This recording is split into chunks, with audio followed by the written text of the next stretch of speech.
Ladies and gentlemen, welcome to the Vortex Racing Network for the Talladega Nights 187 here with the MRL exhibition race. That's right. MRL is not racing this week, at least not in the playoffs for points, but that is not stopping us from putting on a show for you guys at home with some familiar drivers, but an unfamiliar car.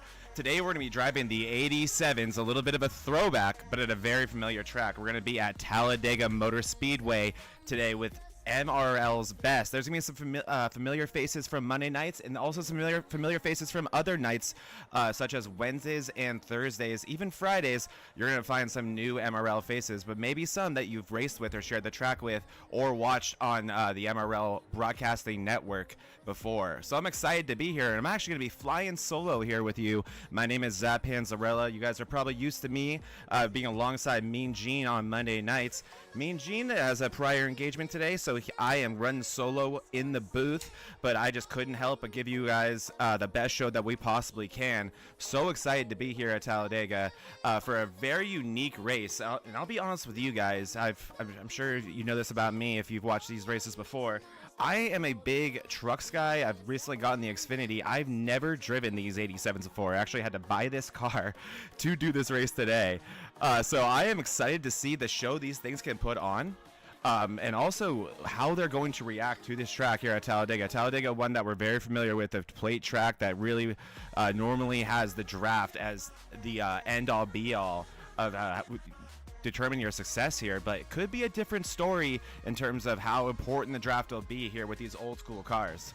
So in terms of the field size today, it looks like we have a size of about 15 drivers maybe. We will see. Qualifying is currently underway. They're about halfway done. I'll try to get you guys some shots of some cars on the track so we can take a look at what these things look like. But thank you very much to everyone who is making this broadcast possible. Very excited to be here, and I'm excited to actually be on Vortex Racing Network. And oh boy, here we go. That's Daniel Smith right there driving backwards. We'll see if that's a loss of control or just something fun about this car, because look at how fast that thing is. Maybe that's a secret about the 87 is driving backwards. Let's see if anyone else is driving the car forwards. As Eric Thornton wrapping up his, and it looks like Gerald Rose here in the mellow yellow 51 putting down his qualifying currently. So look at this car, guys. Such an old school look. That is the Pontiac right there that Gerald Rose there is driving, putting down his qualifying lap, and you can see the amount of raw speed these things have. I think I recognize these from like the Moodhead series and stuff like that, and that I believe is why they drive these, because they are known to put on the best shows and absolutely crazy racing. I think with this field size today, we may see I don't want to say tame racing, but very doable racing in terms of if these guys want to get crazy due to not the huge size of this. So let's also talk about the rules today, right? So this is going to be a normal MRL rules race in terms of the amount of pits, or I'm sorry, the amount of tires you're going to be in your pits, the amount of fast repairs that are going to be to your disposal, which will be 1, and beyond that, it's going to be a pretty normal race in terms of what we're used to on Mondays. No stage break and no stage points. Obviously, we're only racing for a trophy today. These boys, only one reason here to be racing here, and that's for bragging rights and a trophy. But beyond that, it's going to be about a 75-lap race today, I believe, which is a pretty sizable race, either 70 or 75. Whatever 187 divided by 2.5 is what it is. And we're looking at the temperature of the track right now as well, guys. 128 degree track temperature. That is very, very hot. With 71 degrees outside, so as you can see, that humidity is really what's driving out that track temperature, and that's going to make it a little bit loose for these guys, I believe. And I think Gerald Rose, one of the last cars that put in a qualifying lap, and it looks like Brandon Guerin may be putting in one as well right now. There he is.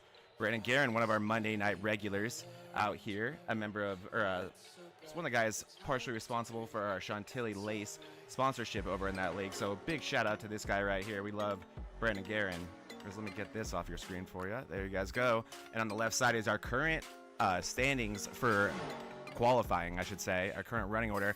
And a lot of new faces, like I said. If you guys recognize Ricky Mandela over from the Bonfire Racing League, the Rookie of the Year there in their Premier Cup on Sundays, making, to my knowledge, his first Monday appearance on here on this exhibition. So far, second in qualifying. And there is Brandon Guerin in the Jordan 57 right there, putting down, I believe, his first qualifying lap. And these guys getting ready to go to war. And it looks like my thing being a little bit funky there for us right now. We'll see if we can get that fixed. But right now, it looks like the running order is going to be Daniel Smith, Mandela, Owens, Lynott, and Thornton. And we'll see what kind of lap Brandon Guerin able to put down here. Got to go all the way around here before you get to that start-finish line. There it is on the exit of the tri-oval. Brandon Guerin, slowest lap so far, telling me that he's very focused here on this second lap. That's normally the case here at Talladega. It's usually a second lap, hot lap type of situation. As Brandon Guerin putting in yet another lap here. Getting ready for the Talladega Nights 187. And I want to shout out Tony Iverson for the idea of this race, the one who put it together. We were lucky enough to be asked to broadcast it and bring it over to the Vortex Racing Network. So we're very happy to be here, very excited to be here, and really cool that we were able to put on an extra show here on our off week as we get ready here at Talladega. I will be right back, and we will be going, and I'll be right back with your guys' qualifying order.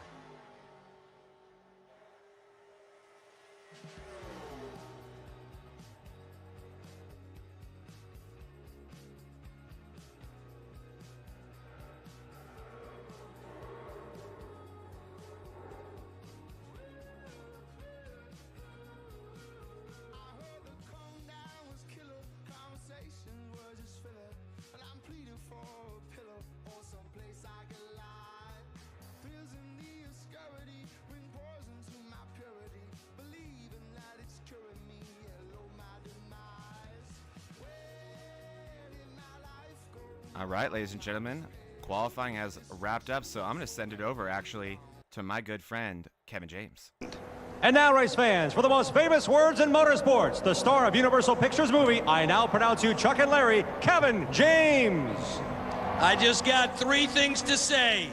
God bless our troops, God bless America, and gentlemen, start your engine!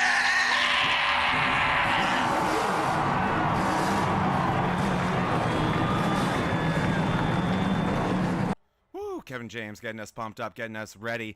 Engines are started, and let me pull up that qualifying order for you guys so we can see who will be starting on the pole of this race.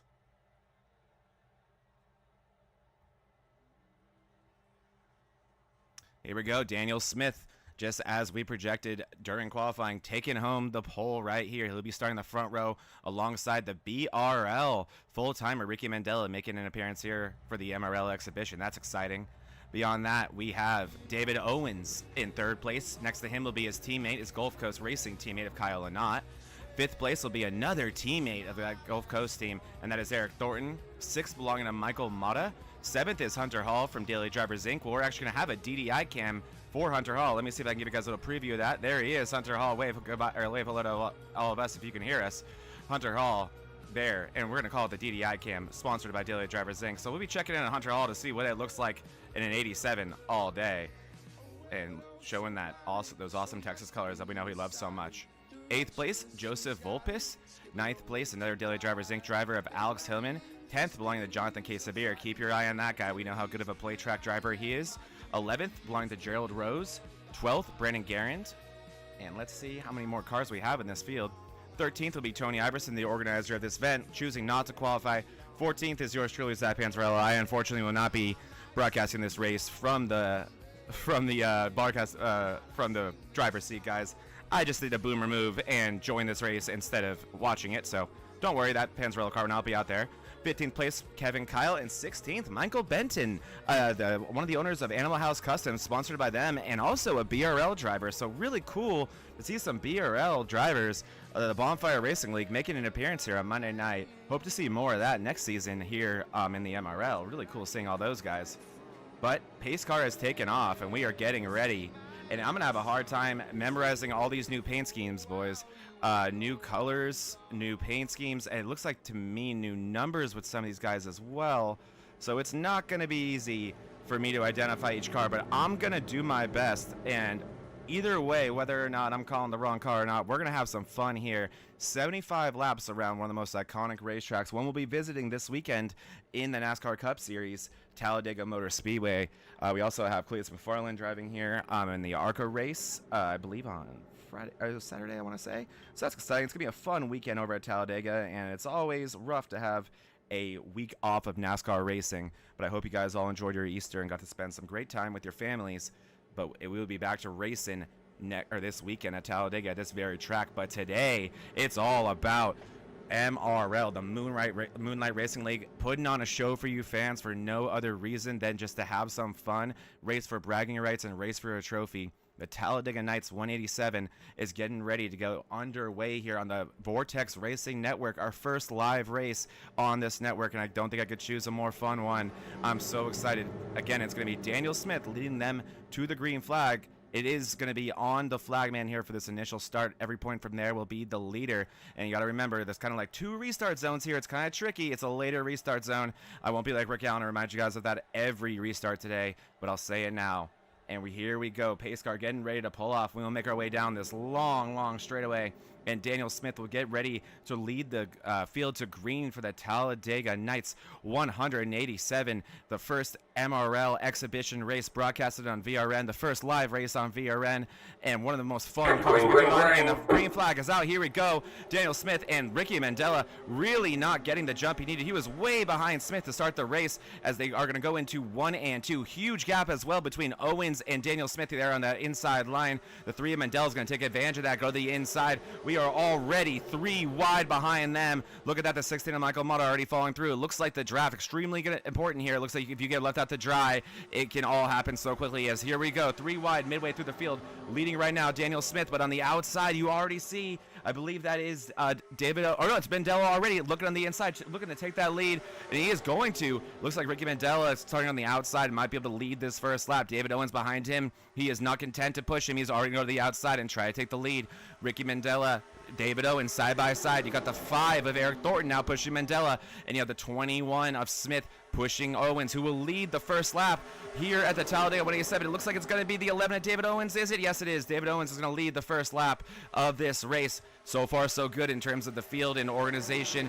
No wrecks yet, and these guys, they're not showing a ton of patience, but they're certainly keeping it clean so far. But here we go again, almost a 3 wide move there with the 21, and we are making our way around this track. Backstretch 3 wide everywhere you look. These guys are just, these cars clearly invite lots of room for racing, lots of room to really go for it, and these guys are not waiting for it. Oh my gosh, Eric Thornton and the 21 almost get into it right there, and the 57 of Garing going to split the middle. Hunter Hall on the inside. These 3 cars coming on the outside of the corner, almost getting together already, guys. We're seeing some close calls. I don't know how long it's going to be until those faster pairs start to get used, as we will watch these guys get around the track. Let's see how they do here.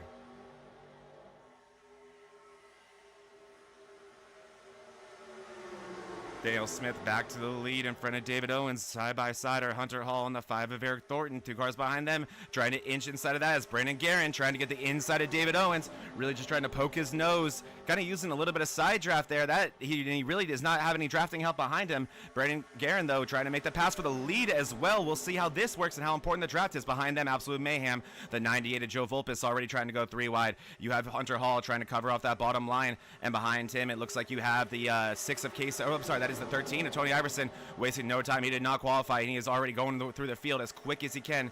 Tony Iverson very excited to be driving these 87s. He did choose this car. He chose this track combo. He felt like it would be the best for participation and for viewing experience. And so far, this man has told no lies. This has been a wild race to start. We're starting to see a little bit of separation, though, as Daniel Smith leading the race. Big pushes down the backstretch by David Owens, though, and right behind them, Brandon Guerin trying to stick with that lead pack of 3, and behind them you see a little pack of 2 of Eric Thornton and Joe Volpis. What I'll be most curious about here is how much bigger can these guys make this group of 3? Will the pack catch them if they start to get a little bit more organized here, or was that enough for them to really start to open this up?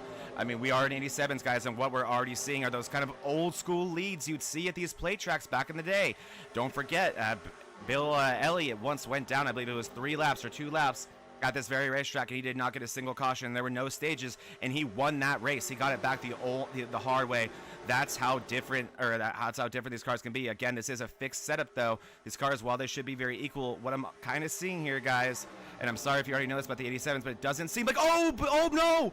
As Brandon Guerin goes right, it's going to be a massive hit by Brandon Guerin. Absolutely destroyed. Caution flag is out. We have our first caution of the night. Brandon Guerin getting absolutely ruined there. I think that was a 21 of Daniel Smith getting into Brandon Guerin, and that thing is cambered out like a Civic over in a Hello Flesh car meet. Man, look at that. I don't think that thing is going to make it back to the pit lane, so it doesn't matter if he has that faster pair. Brandon Guerin might be going a lap down here. Let's take a look at that caution there. So here we go, and this is already a bit late, so I'm going to go a little bit further back here. Keep your eye on the 57, the red 57, and the 21 in front of him. Let's see what goes wrong here. We'll play this full, real speed here first. Garen's going to try, and he gets into the 21 in the outside wall, unintentionally gets into Garen, and then Garen, reminiscent of Kyle Larson at Auto Club years ago in that 42 car, did a 360 in the air, very similar. And there's that Hell of Flesh camper gang for Brandon Garen. That is going to be a faster pair and likely a lap down for that 57 of Brandon Garen. We'll take one more look at that. And then what I want you guys to look at here, take a look here and watch out. This contact right here is going to get the 21 loose. Send him into the wall. The 21's a passenger, and it looks like Owens actually gets into Garen a little bit as well, unless that was an evasive maneuver by the 57. Nonetheless, they are going to get together. I'm sure Garen may be thinking that was intentional. It certainly was not, and Garen, you can see right there, hard on the brakes, but it does not matter. He is just a passenger, and that car is straight into the wall. So our first victim, and it looks like to me we got some cars on the pits as well. Here we go, in our whole field coming down the pits. Interesting. We are here on lap 6, guys. No stage break again. So, and no stage points. So I'm thinking this probably has to do with making this a 1 or 2 race, or I'm sorry, a 1 or 2 pit stop race, right? I think we're going to watch these guys. Oh, as the 3 of Mandela appears to miss his box. He does. That is what I'm guessing this is. I'm probably going to try to drag someone in the booth with me and ask. Because I'm lonely in here, guys. I'm going to. Let's get David Owens in here. David Owens, you got me? Hey. Oh, sorry. Let me, Hey, buddy. So, I would love to know why everyone's spinning right now. Fuel. Okay. Okay. So, fuel. So... And got to check the tires, man. Like we only get 3 sets here, and these aren't like you're sideways through these turns the whole time. So okay. So also, how long do I have with you right now? Do I have like another lap with you?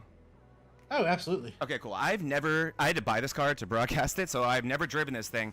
So tell me if I'm observing the right things here. It looks noticeably slower, but also like the runs can get really, really big. It invites intense racing, and it also looks like kind of like old school racing. Obviously with these cars, you can escape the field. You don't need the draft. Pack racing can kind of fall apart. Is that true? Correct. So you're driving off into the corner at about 200 miles an hour, 210 if you're behind somebody. Mm-hmm. But if you need to lift getting into the turn to save tire wear, to save tires. Mm-hmm. You need to lift if you're behind somebody because it pushes. You lose all your downforce. And if you have somebody pushing you through into the turn, somebody real close, you will lose the rear end. So you have to lift if you got somebody behind you. So there's a lot of more off throttle than what you expect. Gotcha. But it's a lot of fun racing, but they do build massive runs. Mm-hmm. Easy to get tight. This is king of dirty air. Okay. Good to know. Good to know. And then was that what that wreck was? Pretty much what you just said. You just got, not you. It looked like Garen got a massive run, got in the back of the 21, sent him in the wall, and just I think we'll see more of that tonight. Oh, absolutely. Yeah, the runs are so unpredictable. Think Gen 6 car runs with no restrictor plates. Oh, that's awesome. It's definitely different. So you got to manage your tire wear, need to manage your runs. So if you can time it right, your best thing is to get a run, and the middle lane is the key, but if you can time the run down the back stretch or the front stretch and you sell it off on the bottom line, you can slide job them. You can slide job them. So, that is awesome. It's going to be a lot of balls out there tonight. Yeah, I was going to say a lot of like what me and Gene likes to call testicular fortitude, I think is his word. But I'm excited to watch it. Thank you for helping set some expectations because I was kind of speculating that whole first run.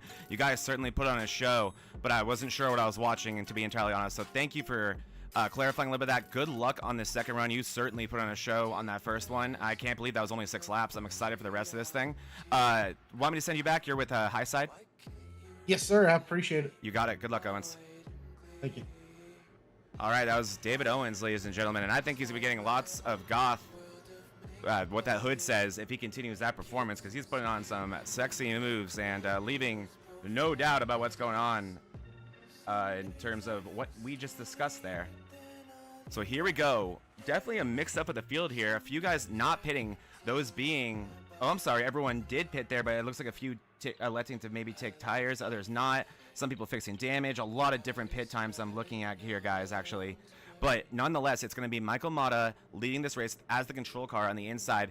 Kevin Kyle going to be in second place, getting a ton of track position there by the virtue of pit strategy. Same goes for Hunter Hall, Jonathan K. Sabir, DDI teammates on different nights of the week. Here we go as we're going to get to that second restart zone, and Michael Mata in the black and teal 16 car is going to get ready to lead them to green. And look at that single file lane on the back. We are green. That single file lane you see there on the back there, those are all the wave around cars. That means they took the penalty to get that extra splash of fuel that important to them. You heard David Owens talking about that, and look at that. Oh no, I saw a little bit of problems there in the back there. I'm not sure who that was. That's the 76 car of Michael Benton. I'm not sure if he was loose there or what the issue was, but we are going to stay green. Unfortunate for Benton there. He really could have used the caution there. It looked like that was a blown engine. It looked like he actually nosed the end of the wall. Maybe it was some tire spin, maybe got too big of a bump from the rear. Nonetheless, big damage to the 76 of Benton. We will take a good or a better look at that later if we can have the time, as these guys right now are already 3 wide. Kyle and not split in the middle, the 12 on the inside there. I think that might be a different 12, because I remember Hunter Hall having a dojo. Yeah, there's 2 12s out here, guys. That's gonna be fun for me. That's Alex Hillman. Alex Hillman run the 12 car right now. I believe that was by virtue of assignment of iRacing, or else, oh my gosh, he knows better than to do that. DDI racer, Alex Hillman. But Alex Hillman, a very, very good plate track racer. I should not say that, even though since these cars don't have them. A very, very good super speedway racer is Hillman.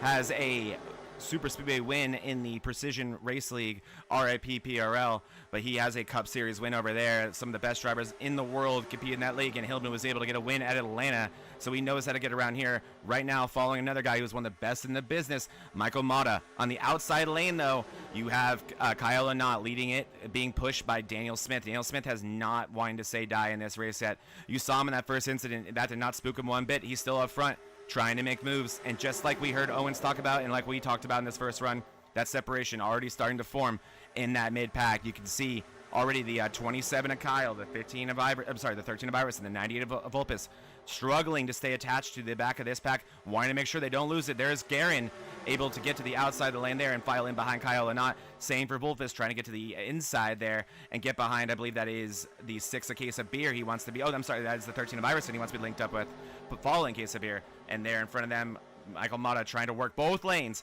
Difficult to do here.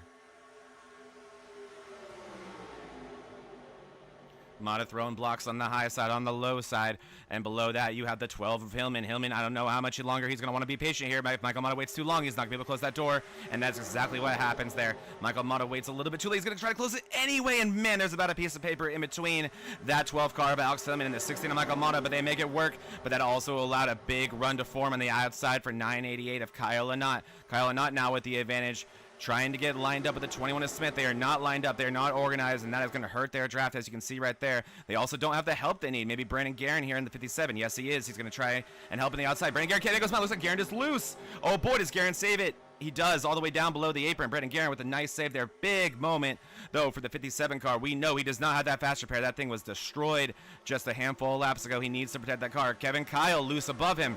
Kyle into the wall right there. Not sure what's going on with that car of Kevin Kyle. I believe that is the 27 of Kevin Kyle. I think he didn't take tires on that first run. I think maybe some other people did. David Owens said that you had to be careful with how much you took those tires, but maybe a lot of these guys did. You can already see these guys slipping and sliding through the corners. These cars, we might be at a play track, but these things are difficult to drive. I think it's about time we ride on board with a couple of these guys. Let's take a look at what the view is like for a car like, let's see. Let's do the 13 of Iverson, yeah? Here we go, on board with the 13 of Tony Iverson. And let's just watch how much off-throttle time there is. And man, did those cars look safe, am I right? Oh boy, and look at that. Tony Iverson letting off the gas on entrance right there.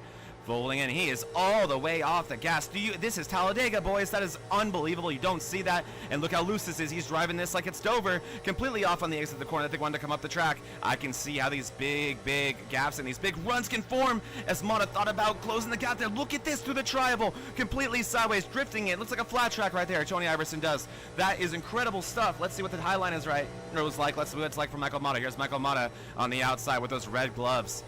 That minty fresh teal and black car. He's going to take the inside away from Tony Iverson. Huge run for me on Kyle Lynott. What's he going to do with it? He's going to go to the inside. Yes, he is. I mean, that was way too big of a push to try to do anything with it. We'll now go on board with Kyle Lynott. Kyle Lynott, does he try to defend here? I think what I'm going to predict is going to happen. He's going to go to the outside. He's going to get a massive run out of 4 and be able to do something about this move of Mata. You're seeing Mata slide up. Really probably grappling with the wheel right there, trying to make sure it can stay underneath him. I'm expecting a big run out of the 98 here, and there it is. There's a massive run by Lynott. Not much at all that Mata can do about it. Behind them, you still have Iverson, and that's why you're seeing Mata able to do something about it. That draft helping out, and these guys are just driving the absolute crap out of all these cars. It is insane how much they're manhandling that. Look at that full off. But Daniel Smith, that was a solid second half of full off. There's Kyle Lynott all the way to the top. We're about to go 3 wide. Lynott grazes the wall. Loose goes. Oh man, loose goes Owens. Man, almost a big moment there. Good job everyone to keep it organized, but we still got a whole back stretch left, and then 3 and 4. That was a scary moment for Lynott and Owens. Gulf Coast teammates almost coming together and hurting both their races. Luckily, able to keep it going and not really lose the draft or any track position. Great job by both of them. That could have been huge. The 21 of Daniel Smith gets loose. Owens turns him, and around goes Smith up across the racetrack into Owens. That will be a caution. Daniel Smith around.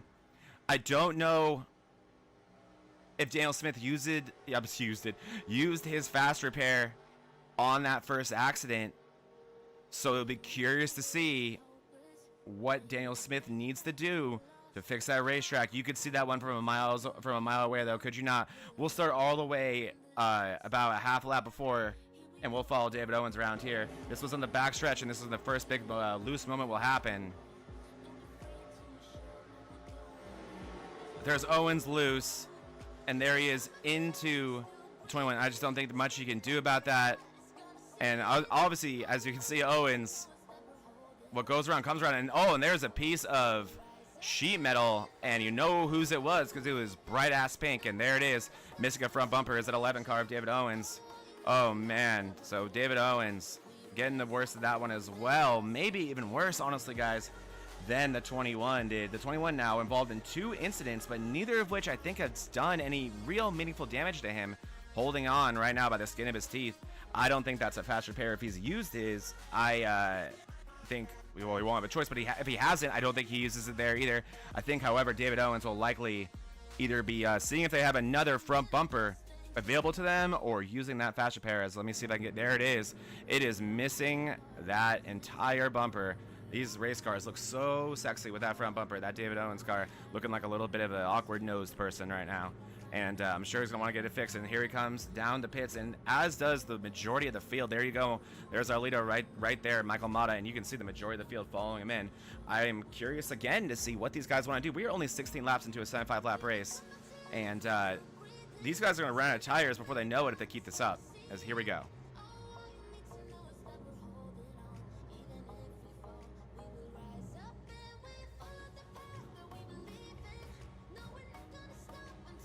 Looks like tires from everybody.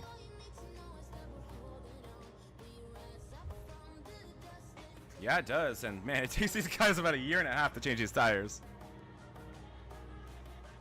I didn't know that when we raced these cars, we had to use the old school jacks and the old school tire guns. My goodness. I know how we sourced enough of those things from the NASCAR museum to use them for this, but nonetheless, how long are those pit stops? Oh my gosh. 24-second pit stops if you want to take 4 tires there. That is, you know, no big deal. Only 10 seconds longer than what they're executing now in the Cup Series. That is hilarious right there. And we are throwing it back. Oh, no.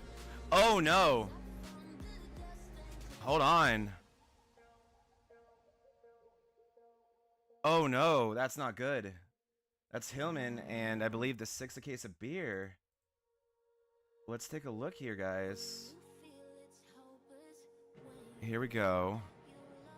Hillman checks up hard. Case of beer hasn't. Into Hillman he goes. it's not so much the damage concern. Oh, and same thing there with Daniel Smith, actually, and Eric Thornton.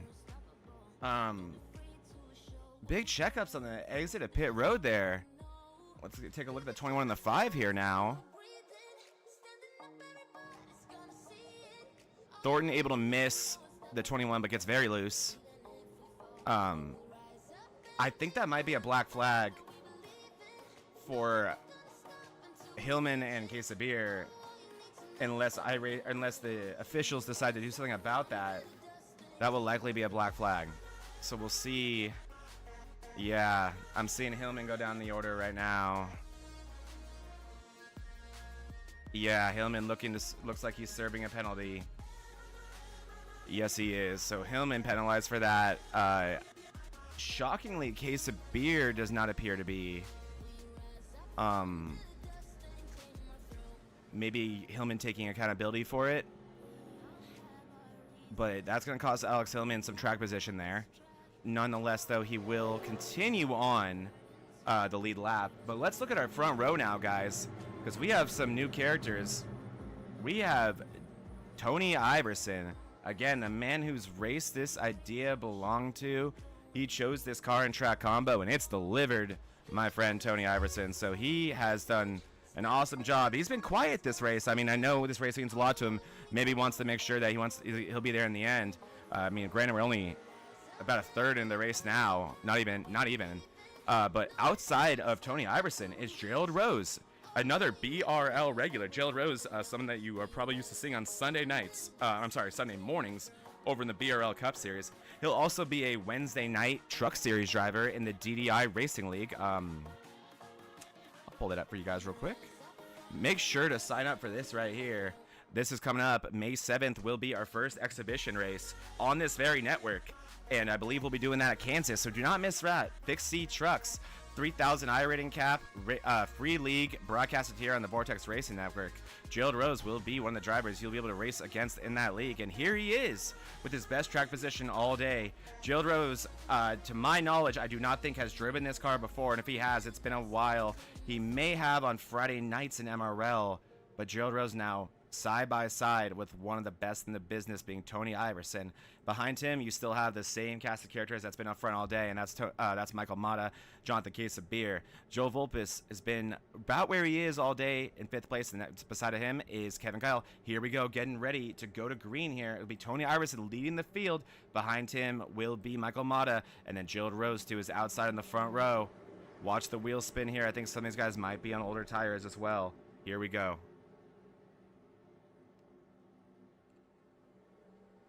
Green.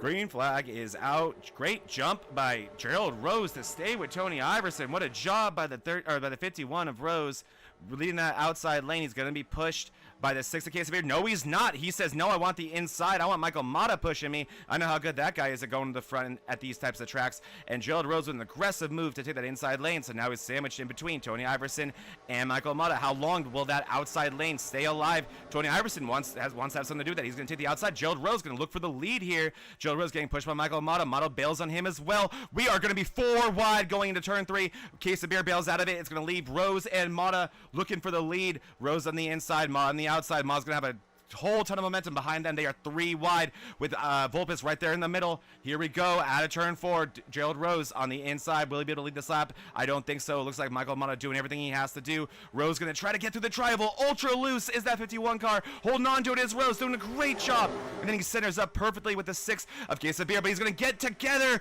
with the 5 of Thornton. Thornton and Rose bouncing off each other. 3 wide on the outside is Mata. Mata just saying, boys, please keep it together, because I'm going to be an innocent victim if you don't. Mata trying to get away from that situation as quick as he can. Rose again keeps it together. Rose goes to the outside now. He is all over the place. He's being a little non-committal in lanes, but these cars kind of welcome that type of racing. Rose again going to try the bottom, and it looks like the 6 of Case of Beer is going to follow him. He's going to wash up a little bit, and Case of Beer is going to take advantage of that, but Case of Beer gets loose.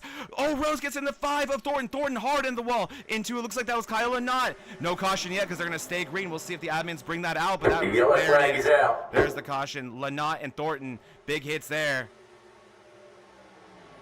Rose held on to it as long as he could.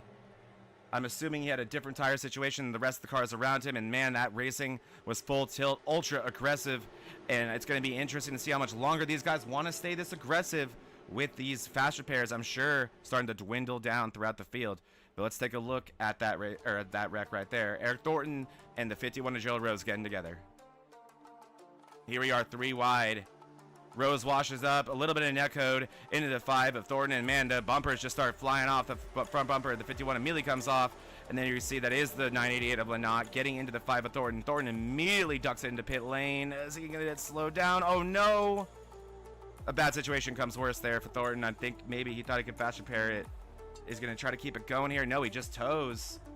I wonder if Eric Thornton is gonna continue on in this race.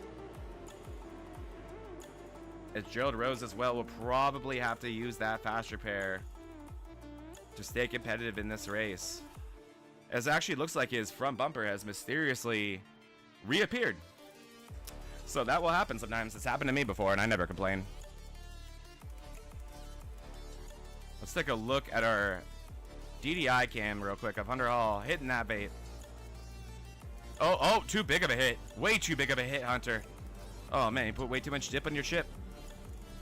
But Hunter Hall using that vape to accelerate that concentration. Illegal in NASCAR is that, but not illegal in the sim racing world. Hunter Hall actually going to lead them down the pits. He's going to be the first car pitting down. Behind him is the 51 of Gerald Rose. And there you see Kevin Kyle, third in the pits. But that Daily Driver's Inc. number 12 of Hunter Hall going to bring it down the pits here. Hunter Hall been very strong today, and there is Gerald Rose. And there's... Oh, now I think Hunter Hall knows he's on TV. Tell your parents. There he is, that 12 car. Looks like, oh, this may be some damage repair here. And another vape hit. Very, very important. Let's see if he can keep this one down. He does. Good job by Hunter. No coughing that time. I wonder if that can get us demonetized. I wonder if I shouldn't have shown that. What's up, guys? How you doing, man? Yeah, you are. Oh, actually, you're not. I didn't know you are either. Oh, nice. Well, that's Hunter Hall, everybody.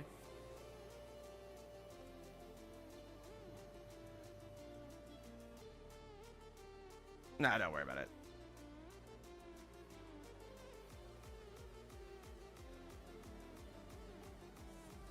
But yep, awesome stuff here. And yeah, this has been a wild race here today. Thank you.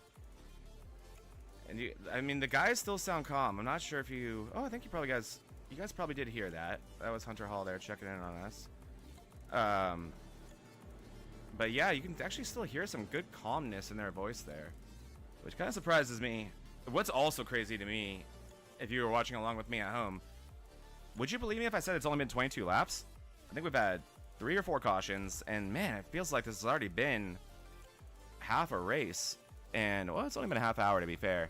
It's not going by slow necessarily. Like the race itself is going by fast. But I just can't believe how little time or how many little laps we put in. But I'm not complaining. I'm having a blast up here. I miss Mean Gene. I won't lie. But I hope I'm doing good enough here solo. Light's still on the pace car, so that tells me I have a little bit of time to bother you guys about some more stuff. So let's take a look at our giveaway, which I think this actually may be very close. If I can find it, there it is.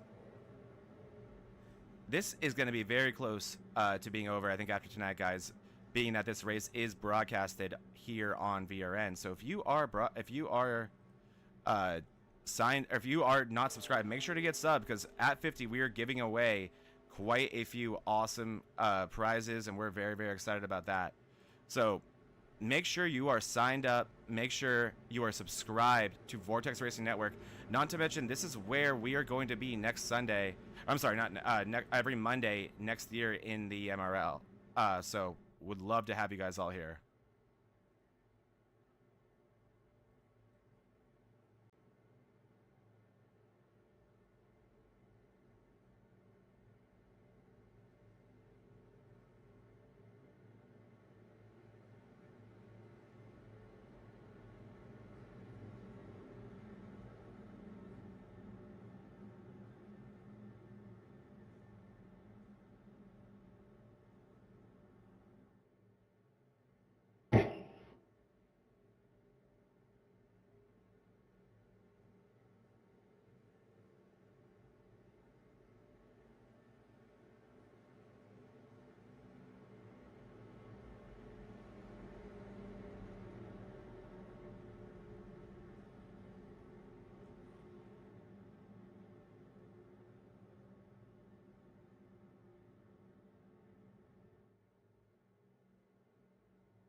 Someone's in this room. I don't know why, but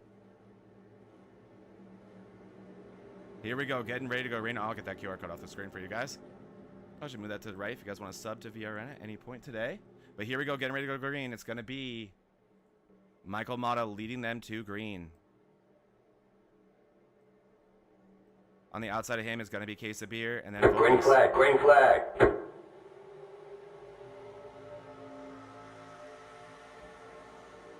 Mata to the outside.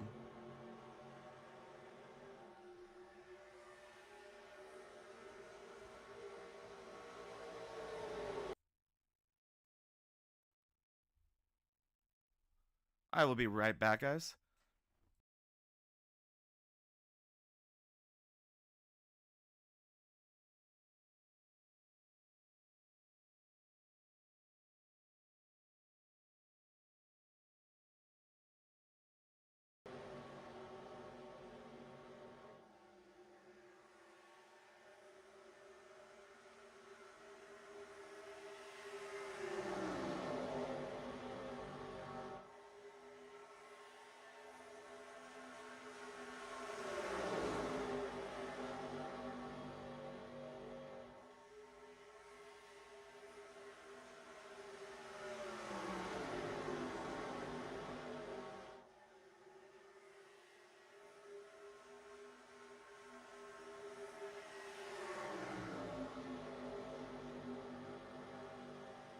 Caution, yellow flag.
Sorry about that, guys. I had a little bit of a technical difficulty there.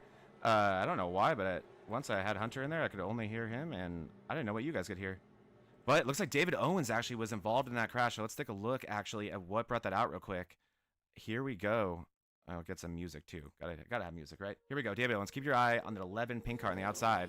That is Tony Iverson, his teammate, to his inside. Owens grazes the wall, and oh, it's a little bit of a self-spin there. Ooh, hard into the wall goes Owens. And that car just disintegrates. I'm assuming he will still be in the pits fixing that damage. Owens, there he is. Or where is he? There he is, getting some damage. Oh, car's looking pretty good. Maybe he had saved that fast repair for that point. So, here we go. Still lights on the pace car. That was a quick run right there. Already. back under caution, lap 27. So again, I will pull up that giveaway. As I just checked, it looks like I think we have about 5 spots left, guys. So make sure it costs nothing. Sub up to VRN and get yourself a chance at that giveaway. That QR code on your bottom right, I'll move it where it belongs. There you go. Scan that one right there, the old one. They expire like guacamole, guys. QR codes do. So we always got to update them. Scan that one right there, or Vortex, or I'm sorry, youtube.com/@Vortex Racing Network. Make sure you're subbed up, because right when we hit 50 subs, we're going to be doing another giveaway for the next 50 subscribers. So make sure you have a chance at this one.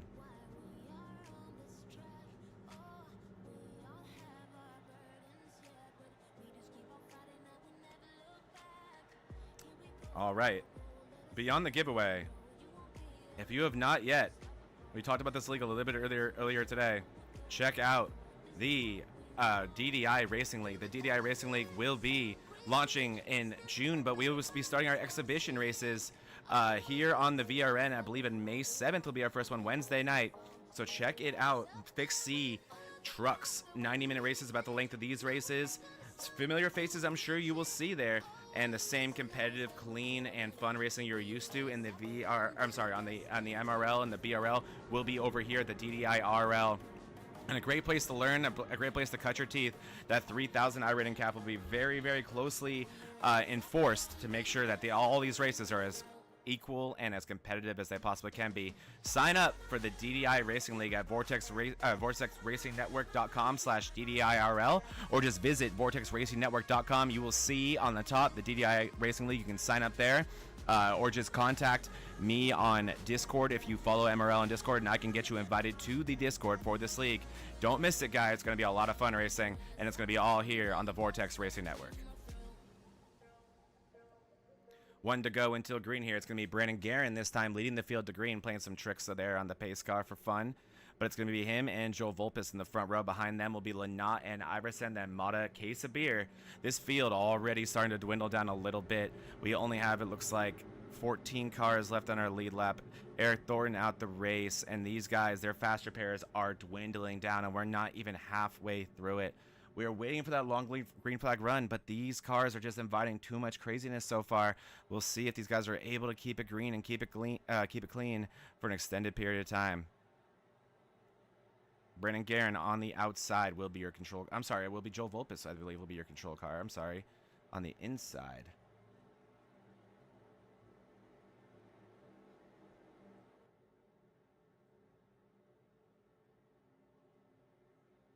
Kind of curious for Volpus to take the inside. His teammate of Lynott on the outside, Iverson, not a teammate of Volpus's.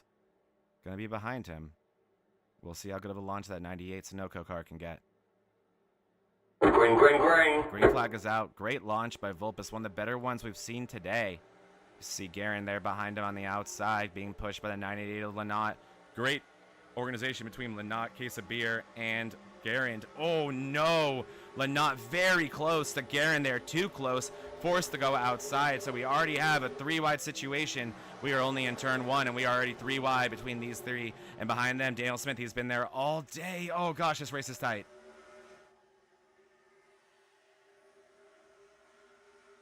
Three sets of 2 there. Lynott kind of left out the drive to dry. Oh, Guerin ultra loose. That creates a loose situation for the 21. That outside lane falls apart entirely. Daniel Smith bails out, takes the inside. That's going to leave Joel Volpus kind of stranded. And man, these runs off the corner are enormous. It looks so hard to maintain the lead. When you exit a corner, it just seems like the car could just take the outside behind you and just get a head of steam and just blow by you like what just happened to 98 of Volpus. He's went from 1st to 4th in the span of one front stretch there. New leader, 13 to Tony Iverson, being pushed by the 21 to Smith. Who else? Daniel Smith been up front all day. Behind there, you see Michael Mata. He's down there in 5th place. He's been really fast all day today, so keep your eye on that 16 car. Little bit of separation behind there, all the way back to Brandon Guerin, Hunter Hall, David Owens, and Kevin Kyle. Those guys maybe a little sketched out about what they've seen in front of them and also what they've been a part of already in this race. Not wanting any more damage to their race cars, wanting to see more laps before they have to deal with more attrition, but not David Owens, as you can see, being ultra aggressive there on the bottom around Hunter Hall going to try to take him 3 wide there. It's going to be Brandon Guerin. Actually, it's going to be Kevin Kyle on the outside. So 3 wide situation there. Big move by Owens. Gets the job done. Gorgeous move. He talked about a slide job, and I think this is what this might be. Actually, Owens is going to hug the bottom beautifully and come out with a bigger run to 57. And look in front of them how crazy it is already. See the 13 leading the pack on the inside. Behind that, or in front of them, is Daniel Smith on the outside. Oh my! Oh no! Oh, it's Mata and Volpis into the 12 of Hillman, and then to Owens into Hunter Hall. 2 Daily Drivers Inc. cars and 2 Gulf Coast Racing cars involved in that, 2 of which had the number 12. That was not a good wreck to have the number 12 as Hunter Hall and Alex Hillman. Boy, oh boy. And that might be it for David Owens. Here we go. I saw, oh, this is going to be actually behind the wreck. We'll watch this first. Oh, I'm sorry. This is an older wreck. I apologize. I apologize to Owens for having to watch himself do that again. So here we go. Here's a look at that wreck. And I think what you're going to see here is Owens coming late on the scene, but not able to get slowed down. These cars are old, and the brakes are not what they are today, in which the brakes still today suck in these things. You can see the smoke in front of him. He's hard on the brakes, and in front of him is the wreck, and now it's all... Oh, I don't have Mean Gene here with me, but I got to do it anyway. There it is, boys. So let's actually go a little bit in front of them there. And let's watch the 12 of Hillman actually in that wreck. We'll go a little bit further back. And here we go. Keep your eye on that 12 of Alex Hillman. And I saw the 16 Amada really, I'll go slow-mo here. Yeah, you can see it there. Amada, something happening to that run. Maybe catching the 21 of Daniel Smith at a bad time, having to check up. Volpis into the back of him. And that sends the 16 very much around. Case of Beer trying to escape. I think he may be able to. Wow, by less than an inch, Case of Beer does, but no such luck for Alex Hillman in the Budweiser car. Straight into the 16 on Mata. Around goes Mata. You see Kyle not trying to get through it. He will. The 57 of Guerin. Oh, I think a little bit of contact there for Guerin. Not getting on the brakes. And Hunter Hall and David Owens, you saw right there, also involved in that. So I'm sure if we go to the Hunter Hall cam, we'll be seeing a man stress vaping potentially. And also just exhausted with this race. Oh no, my cam isn't working. I'll try to refresh that. Oh, I think Hunter Hall may have called it a night, ladies and gents. I'm not sure. No, he's still on the track. I don't know why my Hunter cam ain't working. But I'm assuming that's a frustrated race car driver right there in that 12 Daily Drivers Inc. race car.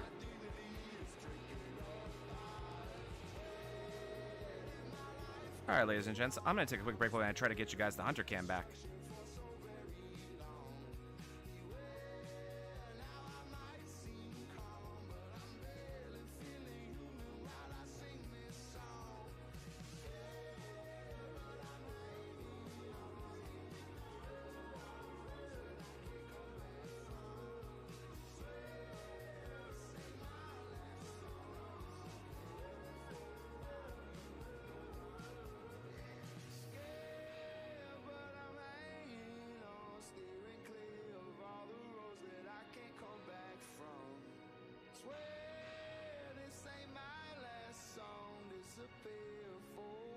Oh, so it appears we did it when I had that Discord issue with Hunter. I think I may have required him to disconnect his camera. So that's a shame. We're going to miss the Hunter Hall cam and that pretty face. But he'll still be putting on a show for us. He's still on the racetrack putting on a show. And so is this entire MRL league right here. And some BRL guys again. So excited to have them out here. Jerry Rose, Ricky Mandela, Michael Benton. So excited to have you guys out here. Really, really cool. And cannot wait to be covering their league on this very network. Vortex Racing Network will be the home of the Bonfire Race League Sunday night Premier Cup. I gotta stop saying night. Sunday morning Premier Cup. That is an awesome series. Last season we were treated to a championship by David Medina Sr. over at Homestead, Miami. We did that thing live at 6 in the morning my time, and I had a great time. And I I was at a friend's house, so I'm not gonna lie, guys. I was like trying to use my inside voices when I really shouldn't have.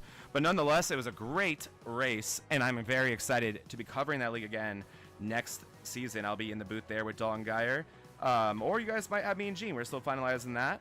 We'll see what we end up doing there. It will be a rebroadcasted league, but excited to be covering the Bonfire Race League next season here on the Vortex Racing Network. As well as this, the Monday Night Moonlight Racing League Cup Series will be here on Vortex Racing Network. So make sure you're subbed up, youtube.com/@Vortex Racing Network. Lights are off the pace car, and we are down to 12 cars on the lead lap here today. So it is becoming a game of attrition because 75 divided by 2, I think is 37, but it's less than 34. I can tell you that because I know 35 times 2 is 70. There's some math, some Zach math for you guys. So we're less than halfway, and we are already down to 12 cars in the lead lap. David Owens a lap down, likely trying to fix all that damage. So these guys, they've got to be thinking about survival over track position right now, in my opinion. Now we see Jerry Rose, again, up front, earning some track position, up into 6th place. Front row will be Smith and Quesabir, two guys that I have talked about as super speedway specialists, and the same goes for the two guys behind them. Kevin Kyle, someone who's so good at putting it on the pole here at these plate tracks, a pole man if there ever was one.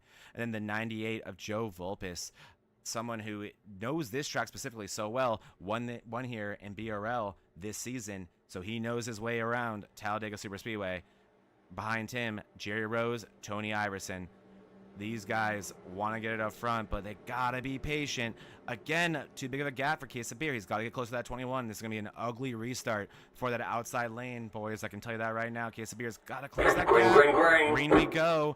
Daniel Smith, as I predicted, shoots away from Quesabir. We have nearly 2 lanes away from that 6 car. Quesabir sleep at the wheel, way too far back to start. Maybe more interested in the inside lane. Was hoping that would happen. Did not. Quesabir stuck outside now. He has the 98 of Vulpes pushing him. Behind them, you got Kevin Kyle, 2nd car in the inside lane, pushing Daniel Smith, and with Jerry Rose behind there. Jerry Rose already looking on the inside. These guys, do they want to go 3 wide again? Do we really want to do this? Looks like they might. No one can tend to stay in line. Everyone kind of approaching this like it's not a super speedway, just looking for clean air is really what it is. David Owens brought that up as well. Clean air has been king here today, and that has been a priority over draft even, it seems like, as Daniel Smith is going to lead them. And look at this. There is no real drafting happening right now. This is just racing. It's almost like we're at Auto Club or something here. And there goes Quesabir. He's going to get... Oh, no! He's going to almost touch the 21 of Daniel Smith. What a save by the 21 of Daniel Smith. He doesn't even lose track position. They're going to be 3 wide. Daniel Smith, the inside, he does end up losing track position, but not very much. We'll have to see if he's unhappy with the 6 of Quesabir there. I'm sure that was unintentional. I'm sure it was just meant to be a push. These cars clearly do not respond to those as well as the modern day next gens do, or even any car that you see on the racetrack nowadays. Here comes Smith. He's going to give Quesabir a receipt for what just happened there. You can see it right there. He is not happy with that 6 car. That was a huge move for the 21, an unbelievable save, but that does not help the temper of Daniel Smith. Above him, you have Vulpes and Lynott. Teammates in other leagues know how to work together, especially on these tracks. Oh no, Vulpes gets loose on the outside. That forces Lynott to the middle. Now we have a 3 wide situation. Lynott in the middle trying to split the gap. He's going to try to file in behind Quesabir. He gets into the side of Quesabir's bumper. That makes Quesabir loose and shoot all the way to the bottom. These cars just cannot touch through the corners. It just can't happen. They can't touch in the backstretch or the front stretch. They just can't touch. They got to figure them ways around each other, and these runs are so big. You have so little time to figure it out. You're seeing how these wrecks seem to keep happening. This will be the halfway point after we complete this lap, and it looks like Quesabir right now, the leader of this race. Again, this is an exhibition. No stage points here. Nobody cares, but it is a good place to be in the middle point of the race to show yourself that you have speed. Jonathan Quesabir, we are not surprised to see him up front. This guy, it took him 7 races to get a trophy that didn't say a super speedway on it, and he knows how good he can be here. He always has these ones circled, and he is showing why. But behind, or on top of him is Lynott. Lynott all the way to the top. You saw that moment there. That side draft between the 6 shot Lynott all the way to the top. He did a good job gathering it back up, not losing momentum. Lynott is going to inherit the lead there. I think he may have led that lap.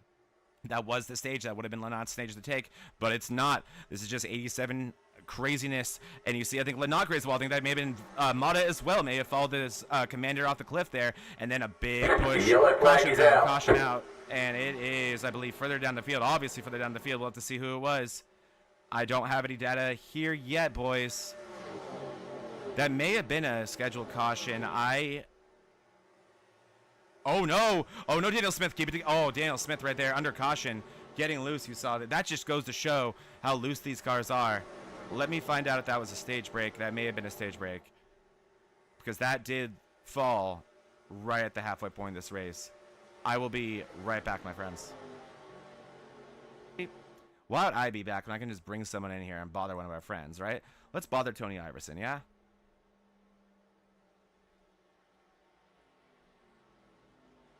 There he is.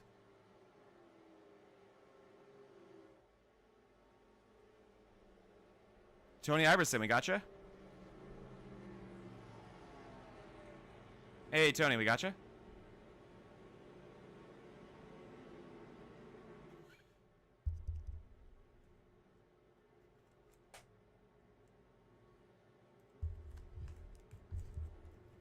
Hey, Tony Iverson, we gotcha. Hey, buddy. Sorry about that. I had the wrong mic in, so you couldn't hear me, but I could hear you. Just checking in with you. Was that caution a stage caution, or did something happen?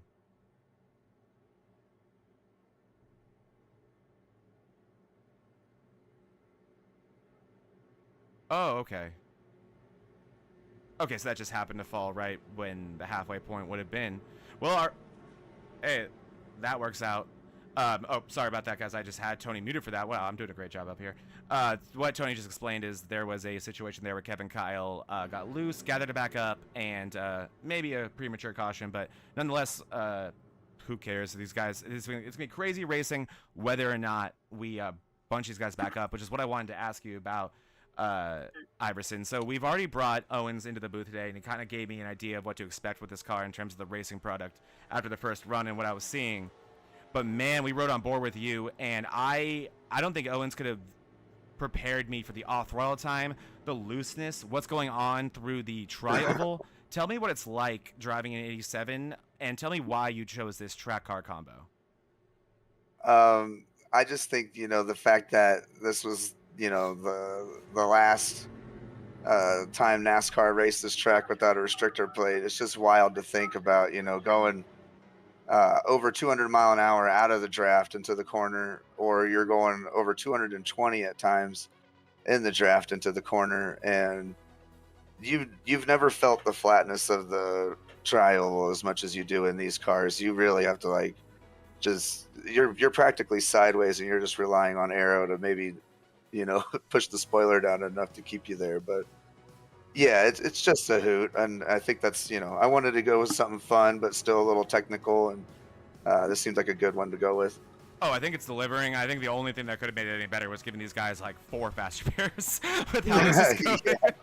But beyond that, it's been amazing. I mean, the runs have been crazy to see, and just also, tell me this too. This is one thing I also was kind of speculating about. It looks like if I want to win this race, I do not want to be leading out of 4 on the white flag. Oh God, I don't even want to be. I don't even want to be leading going into the lap before the last lap. I mean, there was one point in the race where I went from like 1st to 10th, and that was not on purpose. Yeah, it's pretty wild. Is it like the corner exit and like the sliding up? Is it looks like when someone gets in front of someone, the second place car will be like, all right, I'll just wrap the top, and they don't even need a draft. They just wrap the top and less off throttle. Is that what it is? Well, I think that it's misperceived as slightly as just dirty air, when in fact we're just going that damn fast. The car, you could you could have nobody in front of you if you want, and if you're going 220 into the corner, it's going to feel like you're in dirty air. I personally don't think it's dirty air, so I just kind of do my normal point the front end and look as far ahead into the corner as I can, and that's my strategy, is staying off the wall. But there's still going to be times when you're in the second lane, and there is a bit of a side draft kind of keeping you in a tunnel right there, and if you don't let off, or if you're going too fast, you will smack the wall. And yeah, it's really, for me, it's like setting into the corner and then following through, keeping the corner as consistent as possible, but it's not a guarantee. Okay, that is, I love that we get to talk to you guys during this race. We should definitely integrate this more in the season when we get the chance, because it's awesome getting to hear what you guys are dealing with. I won't bother you anymore, Tony Iverson. Thank you so much for joining us. I will get you back into, you're with Highside, correct? I'll get you back into there. Yeah. And yeah, continue to put on a show. And we know what's also crazy, man? I'm going to pull up a speedometer because it doesn't look like you're going that fast. I think it's just the relative, right? Like all the cars are. But man, it doesn't look that fast. It blows my mind. You just said 220. I said it was slower. I was dead ass wrong. So now with that logic, let's have some more fun. I can't wait to know that. Definitely pull the speedometer out. You'll see when we go into the turn 3 on this first lap. Let's do that, man. All right. Good luck out there. Continue to put on a show. It's been a lot of fun to watch. Yep. Yeah, thank you, man. Tony Iverson, ladies and gentlemen, putting on a show, like we said, doing a great job so far. And here we go. It's going to be Kyle and not Michael Mata on the front row this time, and I'll try to pull up a speedometer if you guys will go on board, because, geez, 220 is something, is it not? That's crazy. Let's get this EDM music going on for all of you guys who went to Coachella. I'm sure you're sick of that sound. But here we go. Kyle and not going to be the control car on the inside with that throwback McDonald's scheme. One of my favorites of all time. Looking good in the 98. Beside him will be Mata. Mata, I think, probably the most consistent presence besides Daniel Smith in this race here today. He has been up front all day. His average running position is 55. Green flag is out.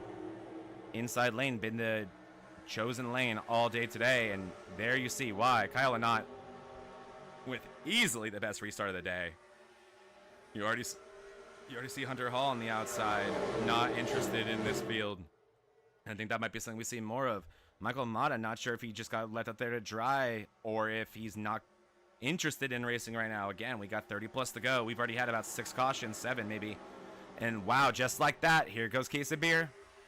And here goes Vulpes to the lead. 13 of Iverson pushing the 988 of Vulpes.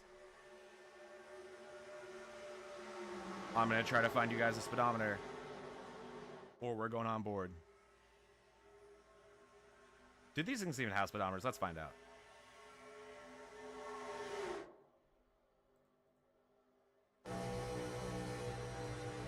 They do not. But look at this. On board right now with the 13 of Tony Iverson, as promised. Keeping it smooth. Very, very smooth there on the inside behind the 98 of Vulpes. And there's that massive run. What does he do with it? And there's a little bit of a bump draft. Very clean there by Iverson. That's what we've seen so little of. Oh my goodness, that's Michael Mata on the inside. And look at that, just sliding up the track. I think he got a little bit greedy there. I don't know. But maybe not. He's able to kind of go down to the bottom there. I think Iverson's going to split the middle. He is. He's going to make himself the meat in the sandwich of Vulpes and Mata, and I think it's going to work out. Does he want the top or the bottom if he clears them both? I don't think he has Mata cleared, so he's going to be stuck on top, pushing the 98. It's going to be fascinating to see. Oh, no! Iverson was not clear. He went for it. He was not even close to clear. Good job, Iverson, to bail out that move. He's going to kill his momentum. Mata's going to take the lead. But that could have been so much worse than it was there. Scary moment there for the 13. And the 16, grazing the wall is, I believe that was a knot in the 988. It was. Grazing the wall on the exit of 2 there. They're going to keep it straight. We're going to go 3 wide. Case of Beer all the way down to the apron. Mata's going to bail out a little bit. We're going to stay 2 wide. Oh, no! Vulpes and the 13 get together. Tony Iverson completely oversends it. Vulpes still trying to gather it up, I think he has it underneath him. He's going to catch Owens. His teammate's going to help him out there, but Joe Vulpes out of running order now. He's gone. He's going to be outside the top 8, and it's going to be hard to recatch his group unless something like that happens to the rest of these guys. Jonathan Case of Beer has been an aggressive, consistent presence, and so has that 12 of Alex Hillman, that Budweiser Daily Drivers Inc. Number 12 of Alex Hillman, trying to keep the 12 strong. His teammate of Hunter Hall over there in 11th place. He also has the 12 in his car. Oh my goodness, there was a massive hit on the top. That was Kevin Kyle. Oh, wow. The top of your screen, you saw it. Kevin Kyle sent to space. Call him Katy Perry Kyle, because this dude just went to the moon. Oh my goodness. Was this a self-spin? You see Lanot in front of him, Kevin Kyle. He is too close to the apron, I think he is. He's loose, and that's all she wrote. Massive hit by that 27. Oh my goodness. Oh my. We will ride on board for that one. I wish we had the stash cam to see what that one looked like. Here we go, and watch how quickly this can happen. This is real time. He's loose, and it's too late. And that's all. Oh, and you know that sound. That all too familiar sound of the engine saying, "I've had enough of you, Kevin Kyle." I'm not sure if that's going to be it for the 27, but if it's not, I might try to guess one more guess. Let's see if I can get Kevin Kyle in here, boys.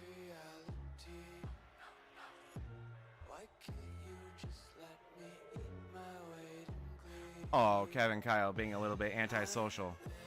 Not in a Discord today. That I can see, at least.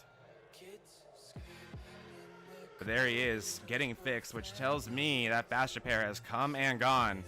And here we go.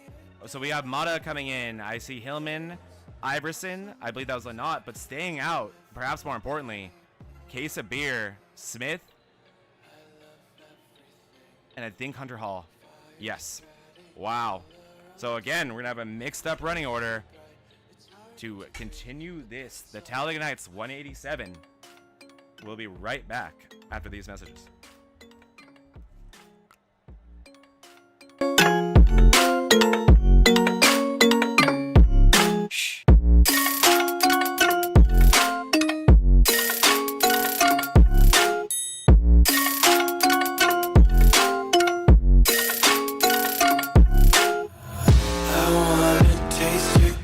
Hold your breath and feel the tension. Devils hide behind redemption. Honesty is a one-way gate to hell. I wanna taste consumption. Breathe faster to waste oxygen.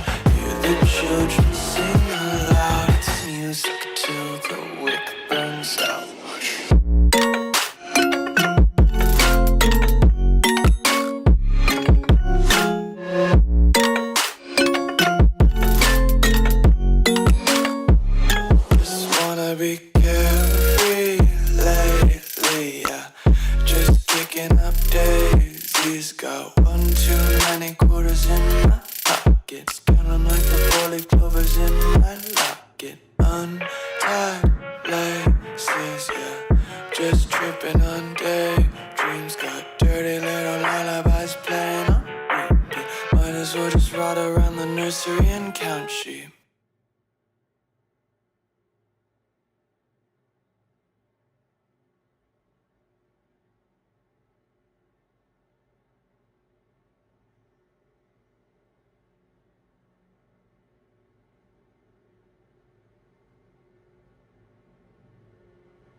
Were just filler, and I'm pleading for a pillow or someplace I can lie. Thrills in the obscurity bring poison to my purity, believing that it's curing me. Hello, my demise. Where did my life go wrong? I was paired up with destruction for so very long. Beware. Welcome back to the Talladega Nights 187, presented by Vortex Racing Network. A exhibition race of the MRL Moonlight Racing League Monday Night Mayhem Cup Series. It's been a crazy one, my friends. So far, oh man, I don't know how many cautions we've had. I wish I had a counter. It's got to be at least 8. And I'm looking at the pit counts. David Owens told me that these guys have 4 sets of tires similar to MRL rules. They've used them all, if not one. I'm seeing Jonathan Case of Beer, our leader right now. He has pit 4 times. Daniel Smith has pit 4 times. Hunter Hall has pit 6, 7 for Hillman, 6 for Mata, and nothing less than 5 until you get to Joe Volpis all the way in 8th. And I'm seeing 7s all over the place, guys. So I have no idea how many sets of tires these boys have left, nor do I know how much fuel it's going to take to get to the end. But one thing that has stuck out to me is every chance they get to pit, they do. And we are not getting long enough runs to really even have it matter outside of tires. Tires clearly very important. I think some of these drivers are even afraid to drive on older tires due to the lack of stability that you have. So we're going to have to keep our eye on that and see if we have some comers and goers due to tire wear. But here we go. Pace car going to pull off this time. It'll be Jonathan Quesabir in the 6th car, leading the field on the inside. The outside of him will be Daniel Smith. Behind him will be the Daily Drivers Inc. drivers of Hunter Hall and Alex Hillman. Both of them getting that track position. All 4 of these guys really getting their track position by staying out. Virtue of strategy. How long will they be able to hold on to that, and how important will those tires be if guys like Mudda, Lennart, Iverson, and Volpes took them? Here we go. There's the guy go restart zone. Green flag, green flag. Testing off for the inside. Good restart by Quesabir. Not really, actually. Daniel Smith right there. Smith could lead this by the time we get out of 2. See Hall going to the inside, trying to help his teammate. That could have been the plan. That could have been why that took so long. We have 3 Daily Driver Zinc cars lined up there on the inside. Quesabir, Hunter Hall, and Alex Hillman all race for the same team, all likely in the same Discord, helping each other out. Quesabir is going to try to control the outside lane way too far back to Daniel Smith. Daniel Smith's going to be able to pull out in front of him, being pushed by Kyle Lennart. Behind him, you have Joe Volpes and Tony Iverson. And there goes Daniel Smith to the inside, actually. Smith going to pull out in front of Quesabir, give the outside lead to Kyle Lennart. We'll see if Lennart wants to do anything with that, or if he can. Man, so loose on the exit of those corners. You can see all those guys desperate to gather it up. Oh my goodness, a very late block with that 21 of Smith. Quesabir and Smith have not been getting along great this entire race, and that is not going to help. Smith made it work that time, but that was a late block, and oh my gosh, that 21 was ultra loose on corner exit. He was drifting into there, Tokyo drift style. I don't know how he kept it underneath him, much less kept that momentum going, but he did. Daniel Smith going to continue to lead this race. That 21 got the pole today, and he has been a hot rod all day long, but now it's Kyle Lennart pushing him hard on the outside of the backstretch. That's going to give a big run for the 21 into 3 and 4. He's going to use that to go all the way to the bottom. Probably try to drift up the track here, maintain that momentum the best he can. We've seen so many times that right when you exit this corner, you just get eaten up by the cars behind you. We'll see if this is a familiar case. It looks like it's gonna be right behind there. You see Quesabir with a head of steam. He's getting pushed by Lennart, and around they go the track in front of the camera. You see some smoke up there. Those are cars grazing the wall. It is crazy. Lennart bails out. Lennart all the way to the top. He's losing a handful of positions. Jonathan Quesabir losing his help. He's gonna go all the way to the top. Daniel Smith maintains his lead, and now it's Joel Volpes pushing Daniel Smith on the inside. He's going to try to actually make a move lower on the inside. Who does Quesabir choose to follow? Looks like he's more interested in the outside right now. Going to try to follow Daniel Smith, or does he want to be the meat and the sandwich and go 3 wide? And look who's back. David Owens. He's on the inside. David Owens, second in row, going to push his teammate, his Gold Coast teammate of Joe Volpes. David Owens has been so aggressive, so good today, but has not been able to stay out of trouble. You know that 11 car cannot afford any more damage. He needs to keep it clean, but he also needs to balance out the aggressiveness. He doesn't care. Right to the middle. He's going to try to be the meanest image. Oh my goodness, Joe Volpes is spinning out. He's going to save it. That is an incredible save by Volpes. Owens is going to take advantage of it. He's going to go to the inside of Daniel Smith. He's going to try to put the squeeze on Owens, but he's not going to be able to. David Owens to the lead. This guy is the cockroach of MRL. He can never be killed. He can go 5, 10 laps down. He can wreck his car 20 times. He can still end up front, and that's exactly what's happening right now. David Owens leading Daniel Smith, and then on the inside again, Michael Mata. This guy's been around all day. You see Iverson behind them, and Volpes to the inside, Quesabir towards the middle. The cream has truly risen to the crop. In terms of super speedway racing, in terms of this style of racing, these are the guys who are best at it. Oh no, Quesabir loose on the exit of 4, hard into the wall. Quesabir is going to try to gather it back up. He'll be lucky if he can keep the draft in this lead pack here. Quesabir cannot afford many more mistakes like that. Remember, he's one of the guys who stayed out older tires. That could be him paying for that right there. The inside is Daniel Smith. He is on fresher ones, as is Owens, as is Iverson. Everyone essentially who stayed out on those older tires is paying for it now. Here goes Mata with Iverson with a massive run. Those neon cars are confusing me. Mata pushing Iverson on the inside. He bails out. He's going to go to the inside, middle actually, outside now. These guys cannot make up their minds. It's Iverson now to the inside. He wants to lead it on his high side hustlers teammate, David Owens. David Owens is going to try to wrap the top. He's going to come out with a head of steam at turn 4, but we'll see if the damage is done at that point. He's going to lose 3rd place. The Mata there. He was in the lead when he entered that corner. It doesn't matter how fast Owens is going now. He has lost too much track position. Volpes gets him as well. Man, oh man, it's a different story every lap. Does not matter what you did the previous lap. It is just a whole new fresh set of corners, a whole new fresh set of tire situation and dirty air we are seeing every single lap. And oh no, Mata not clear. He gets into Volpes right there. That was really close. Mata very much not clear. I'm not sure if that was a side draft attempt or thought maybe he could fit in that small hole that did not exist. They are lucky they were able to keep that together. This is one of the longest runs of the day so far. These guys doing a great job racing hard, but also not destroying their race cars and putting on a show for all you VRN and MRL fans at home. There goes Michael Mata to the outside. He's being chased by David Owens. David Owens trying to give him pushes on the inside. You still have Daniel Smith. This guy is definitely going to lead the most laps today. He is doing the best job maintaining the lead. It's been so hard for cars to maintain a lead, and we're seeing it right now. Here we go again. Tony Iverson, he wants that lead. He's looking to the outside. Tony Iverson really, really wants to lead more laps. This was his idea. You know he loves these cars. Can he do it here? We'll go on board here with Tony Iverson.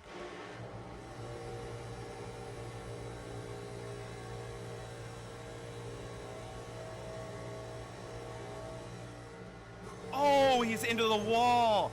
And that happened so late. I would not have perceived that happening if I was Tony Iverson. Listen to that car bogging down. It's losing so much speed. He is down to 5th place now. That's Owens in front of him. That's actually Hillman in front of him. Yeah, that's actually all the way down to 6th. Oh no, around goes Volpis in front of him. Volpis gathers it back up. He does it actually. This is insane. Volpis looks like he's trying to gather it back up. We'll try to get eyes on Joe Volpis. He can. That thing is still all over the place, but no harm, no foul in terms of destroying the field. They somehow keep it together. You saw how scary and unpredictable that was in the hands of somebody behind them, just praying that that car stays predictable. And look how much that opened up the field. I'll try to give you guys a wide shot here. Look at that. That's our leader. That's Daniel Smith. He has a massive half a second lead all the way back to Mata and Owens. They need to work together if they want to have any hope of getting back to that 21. The draft is huge, but so is single car speed.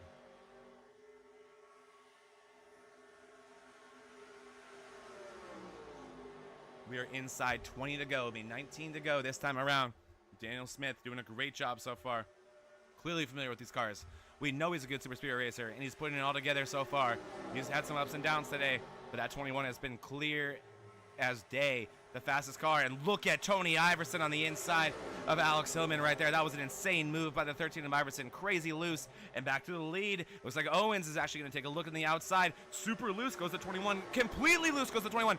How does he gather back up? He's still loose. He's still spinning. He is completely, he just drifted that entire corner. That looked like Ken Block out there. Oh my gosh, that was unbelievable. It wasn't fast, but it was straight. He didn't lose the car itself. He didn't destroy it. He lost the lead to David Owens, but man, he was full sending it. You could see how much throttle he was giving that car, drove it through the corner, and did everything he could to not destroy it and not lose track position. Now to the inside, though, Michael Mata gonna look to the outside, or to the inside of David Owens, pushing Owens as his teammate of Tony Iverson. Iverson probably trying to get Owens clear here and then settle it amongst themselves. Mata and Smith, we've seen them work well together in the past. We'll see what can happen here. Behind them, Stalking, Case of Beer, Daily Drivers Inc., teammates actually of Hunter Hall and Alex Hillman. So that's a group of 3 right there. We have just different sets of teammates here. And ultra loose again on the inside. The 21 of Daniel Smith. He is so damn loose. I cannot believe he's keeping that 21 car underneath him. And it's just incredible driver skill. Also, don't look now. I see a lap car in front of them. We'll have to see if that plays a part in this. And oh no, Smith gets into Mata. Mata is going to try to gather it back up. Up the track goes Mata. Mata is going to keep it straight. He's going to lose track position. It was just a mistimed push. And now Case of Beer going to do the same to Daniel Smith. He's going to go to the outside of Smith. It looks like Hillman thinking about going 3 wide here. Where will Mata go? It's actually going to be a 3-car group here. Mata and Case of Beer working together. These guys are teammates in their leagues. They know how to work together. They've been friends for a long time, and they work excellent together. I'm sure they'd love to get linked back up. Up front, though, we have Tony Iverson in the lead. He has completed the pass on David Owens, and he is in the lead, leading his Highside Hustlers teammate. Right now, there's going to be 16 to go next time around. In front of them is the lap car, I believe, of, I want to say Jerry Rose. I could be wrong. I don't know. I will let you guys know when I figure that one out. It's not Jerry Rose. I apologize. Nonetheless, here we go. Loose down at the bottom of the track is Iverson. To the bottom of him goes Owens. They're getting closer and closer to the lap car. Daniel Smith has rejoined the party. He touches Owens. Owens is ultra loose. Owens gathers it back up. The amount of saves we've seen out of these race cars is unbelievable. Owens is still side by side with Daniel Smith. How did they do that? How did Owens gather that back up and not lose any momentum? Tony Iverson loves it. That's going to give him a half a second lead. We've seen how quickly that can just absolutely evaporate. I'm sure it will again, but these two need to not be side by side. Alex Hillman cannot make up his mind. He was in the middle there. He decides ultimately to go behind Daniel Smith. So what will be the move here? As you see, Smith, Owens, and Hillman, Mata behind them, Case of Beer behind them. Daniel Smith not doing a good job on the outside there. I think he lost his momentum. I don't think he's going to come out of here with a run. It looks like Hillman can maybe link back up with the 11 here. It was priority number 1 with 15 to go this time around for Tony Iverson. You got to catch the 13 if you want to have a chance at this race.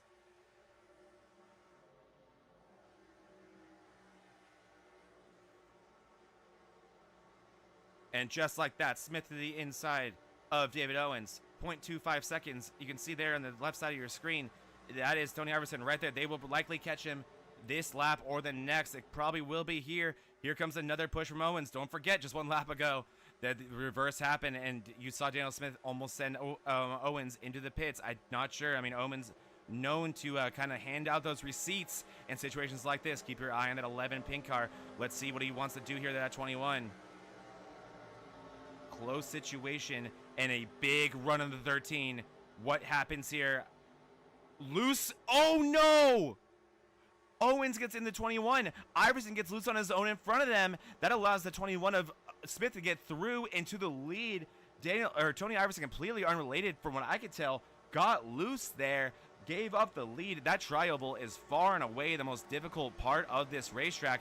Tony Iverson still struggling to get there back up, still not having that car underneath him. Tony Iverson has to take a deep breath here. There's going to be 13 to go next time around. He might be able to, if he can keep this draft, bring it back in front of these guys. But now here we go. It's going to be between Daniel Smith and David Owens. I'm not sure if Iverson's going to even have to worry about catching them, because I'd be shocked if this thing stays green. However, this has been far and away our longest run of the race, and it is really between these 6 guys. Look behind Tony Iverson all the way back to Hunter Hall. It's a 5-second gap. So from 1st to 6th, it's 1 second, and behind that, it's 7. So it's these 6 guys' race to win or lose here. It's anyone's game, as now you see Michael Mata looking to the outside of Daniel Smith. Michael Mata, caution is out. It looks like Joe Volpes may have crashed. Here is Volpes. This is a replay. Up high, loose. And wow.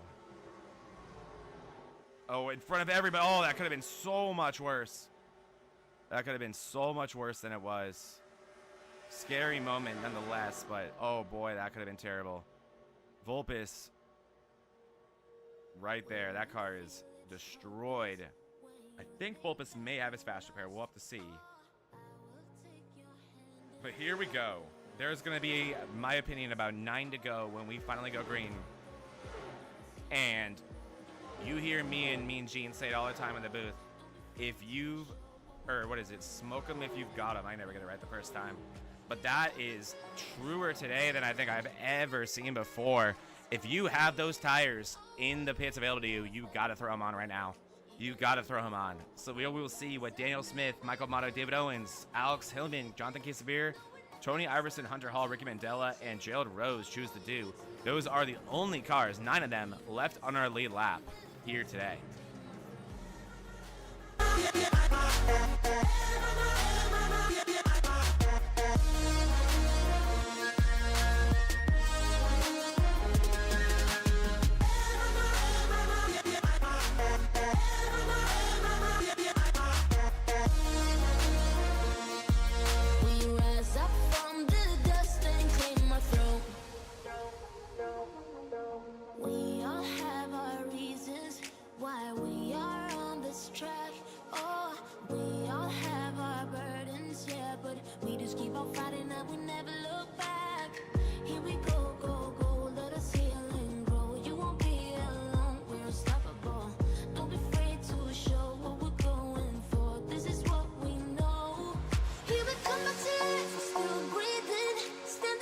As we predicted, look at that. The entire field looks to be bringing it down. Everybody on the lead lap wants him. And let's take a look here, guys. Who is going to... Yep, there it is. Left side's jacked up. I'm sorry, right side's. And left side slowly jacked up with that ancient jack. And the 21 is Smith. Will he be the first out? Oh, no! Smith seems to burn up the tires a tiny bit, and it looks like Michael Mata is going to inherit the lead of this race. That is huge.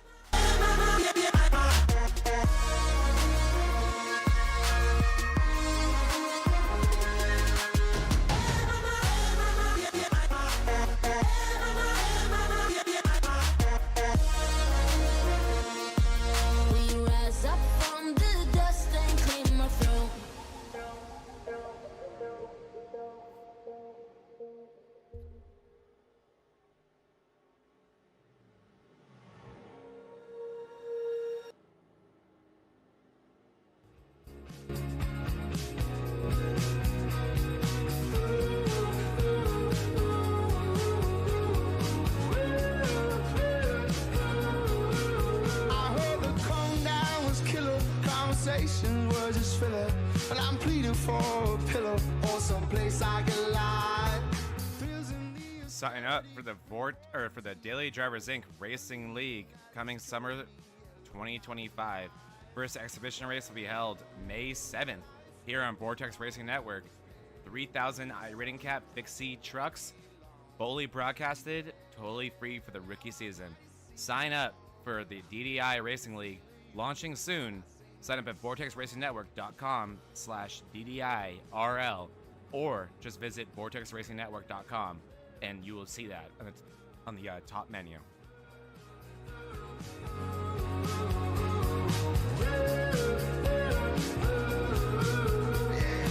closer to psychosis, like you're supposed to notice. Reality is bogus, man. This script needs new lies. Quicker fix or remedies while mixing up new melodies and frequently forgetting keys. Well, I shouldn't drive it. Where did my life go wrong? I was fed up with destruction for so very long. Beware, now I might seem calm, but I'm barely feeling human while I sing this song. Scared, but I'm hanging on, steering clear of all the roads that I can't come back from. Swear this is my last one. Disappear for a while, you won't know I'm gone. Vortex Racing Network is only 7 subscribers away from the completion of this giveaway. When we reach 50 subscribers, we will be giving away this grand prize of an autographed Alex Bowman 124 diecast, an autographed Terry Labonte trading card, Daniel Dye Race Use sheet metal, a custom iRacing paint scheme from Jared Kelly, by KK Woodscapes iRacing trophy gift card, VRN t-shirts, a Daily Drivers Inc. merch pack, and a Salmon Amateur Stores t-shirt. We are only 7 subscribers away until we announce the winner of this giveaway, so make sure you're one of those 7 people. Sign up now, the home of MRL, BRL, and the Daily Drivers Inc. Racing League for 2025 and beyond. Vortex Racing Network. You'll be here anyway. Might as well win some free stuff in the meantime. And lights are off the pace car. We are getting ready to go green. 12 cars in the lead lap. Kevin Kyle back on the lead lap. He is our last car here. 10 to go. Michael Mata, our control car, you saw him gain the lead from Daniel Smith there with a faster pit exit. Daniel Smith kind of blowing the burning up the tires a little bit on exit there, not able to get underneath him. And now opening up the chance for Michael Mata, but you've seen how quickly these leads can change hands and how messy this can get. Owens and Hall on the second row. Here we go. Green flag, green flag. Green flag is out. Michael Mata on the inside. As always, Michael Mata, the king of the restarts. We've talked about it all the time here on Monday nights. First gear, and Michael Mata doing what he does best. And looks like, look at that. Daniel Smith wants the inside. He's going to be trailed by David Owens. And oh my goodness, what a move by Smith. Smith to the outside immediately. That was a little bit of a bluff there from Smith over Michael Mata there. That was brilliant. And Smith's going to look for the lead. And David Owens was did not hesitate at all to follow him. Now it's Case of Beer and Mata. Again, teammates. These guys know how to work well together. So look at those two. That's probably that they might have to think about that. Owens and Smith may have to. Those two they're happy to have that situation. Case of Beer and Mata, they want to be linked up. But here we go. Mata now pushing Smith. Daniel Smith just so dominant today. He knows how to lead laps. He knows how to stay in front. We heard me talk earlier today about Tony Iverson about how I would not want to lead with 1 to go, and he agreed with me. I think Daniel Smith would. Smith has been the only guy confident to lead this race and control this race. But man, these guys aren't making it easier. You see Mata all over his rear end, front to back, side to side, all around that 21 car, and on the outside all of a sudden is David Owens. David Owens doesn't have the help he needs right now. Hunter Hall, the closest car to him on the outside, but I don't know if he needs it. All he needs to do is have clean entrances and exits and keep the power down through the corners. You can see it right there. Big run, the 21. No draft help. Didn't need it. Here comes the 16-6, though. Case of Beer, way too late for Smith to close the gap. He's able to get in front of Owens. It's going to be 7 to go this time around if we're able to stay green. Now you also see Hillman behind Case of Beer. Hunter Hall able to get the inside lane. Those are 4 teammates lined up on the inside. Those guys are working together. Same goes for the outside, though. I don't know about Daniel Smith, but I definitely know about Owens and Iverson. Those guys know how to work together. They are in the same Discord as well. They are working together. So this is what you want. This is lined up perfectly. Do they stay content? Do they want to move? And that is, I think, that's the wild card right there. It's that 21 of Smith. You saw it. He is not committed to anybody. He does not care. He is doing what it takes to control this race. And you saw it right there. Everyone else, I think, has an agenda here, guys. I think that 6 and that 16 are going to try to stay linked up. I mean, I'm I look stupid right now as there goes Mata trying to follow the 21 wherever he goes, but I think you're going to want to see Casabir get back to him, and he is. Casabir's trying everything he can to stay linked up with Mata. That's what they want. I don't think Smith cares about that at all, but I mean, we've talked about this can be a detriment sometimes. You care too much about your teammates. You want to be linked up. Daniel Smith has no such problem. He was able to get a Super Speedway win earlier this season in the MRL. He knows how to get it done these tracks, and we talked about it then. One of the biggest benefits was that he didn't care. He had no friends. That could be a good and bad thing here, but Daniel Smith seems to always make it a good thing. And there we go. It looks actually it's going to be Owens now. Owens from the outside to the inside, getting pushed by his teammate of Tony Iverson, and now they're going to sandwich Smith. Interesting move by High Side Hustlers. What's their plan here? And oh wow, so they're going to force Smith to the outside, bully him to the outside, and then take the inside together. Perfectly executed move of chess. But the 13 and the 11 getting the 21 out of sorts, and all like that, there goes in the wall. You can see how brilliantly executed that was by High Side Hustlers. I don't think Smith loved that. Doesn't matter now. He's going to have to catch him if he wants to do something about it. Here comes Iverson. 3 wide. Mata, Iverson, and Owens. And then the 3 wide falls back there. It looks like it's going to be Case of Beer now in the middle of the 3 wide. But now you can see it looks like it's Mata trying to drive away from it. Yes, he is. Oh no, close together go Owens and Case of Beer. That was ultra close. No love lost between the 6 and the 11 car. Every lead, these two seem to be around each other. They just could not get along. They are always seeming to be, intertwined. As there goes the 21 into the wall, into this 12 of Hunter Hall. They're able to keep it straight, but more momentum lost, more time gaps for Smith. This race is falling apart in front of Daniel Smith's eyes. To the bottom goes, oh no, goes Mata. The 6 and the 11 nearly get together. Almost a right hook from the 11 of Owens onto the 6 of Case of Beer. Now drifting up is Iverson. He is not clear. Iverson gets loose. He gathers it back up. Oh man, here we go. It's going to be 4 to go. Mata to the lead, or Mata still in the lead. Behind them, you have side by side Tony Iverson and Jonathan Casabir. These guys, they are not working together, and they have their team. They have the opposite of their teammates behind them. They have the wrong guys behind them. You have Owens pushing his arch nemesis. Let's be honest, Jonathan Casabir. And then below that, you have a DDI car pushing Tony Iverson.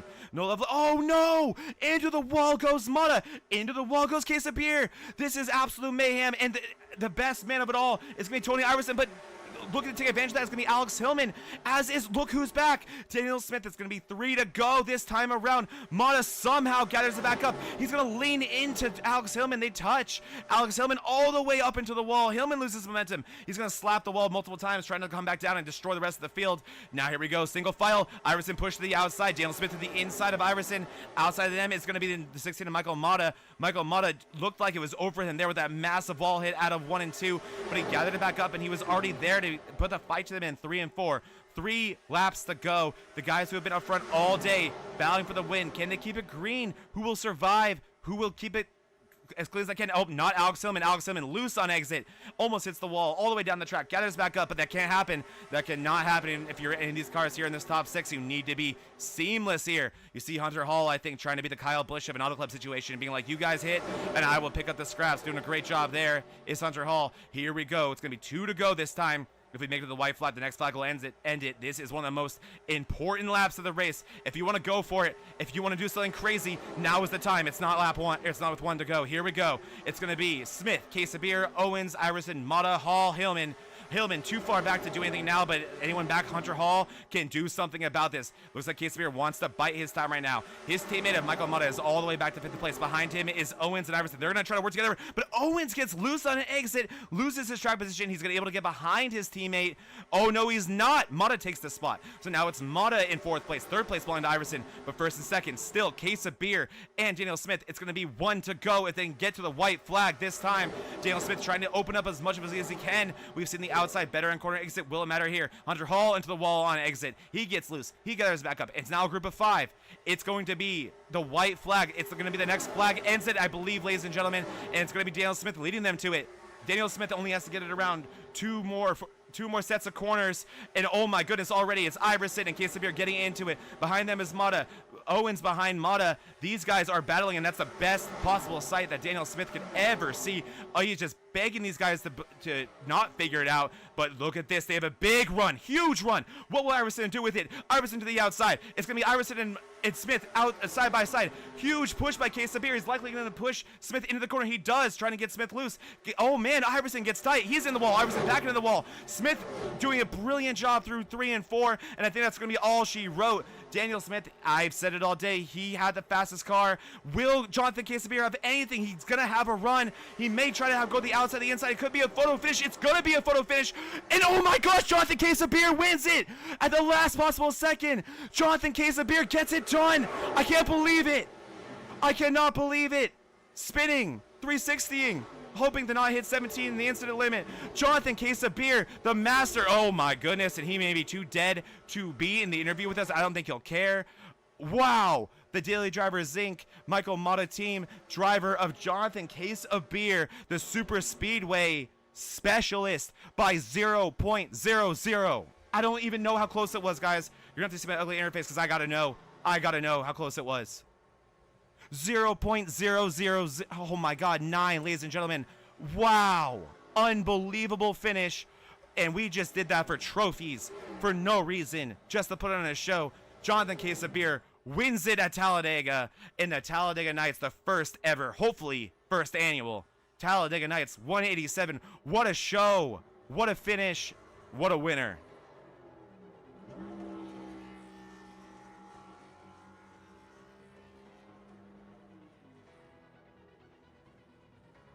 I have no idea how Quesabir fixed that car. Oh, actually, it was... I'm sorry, that was Smith, I think, who died. But let's see if I can get our top 3 finishers, ladies and gents. Michael Mata, Daniel Smith, and Jonathan Quesabir.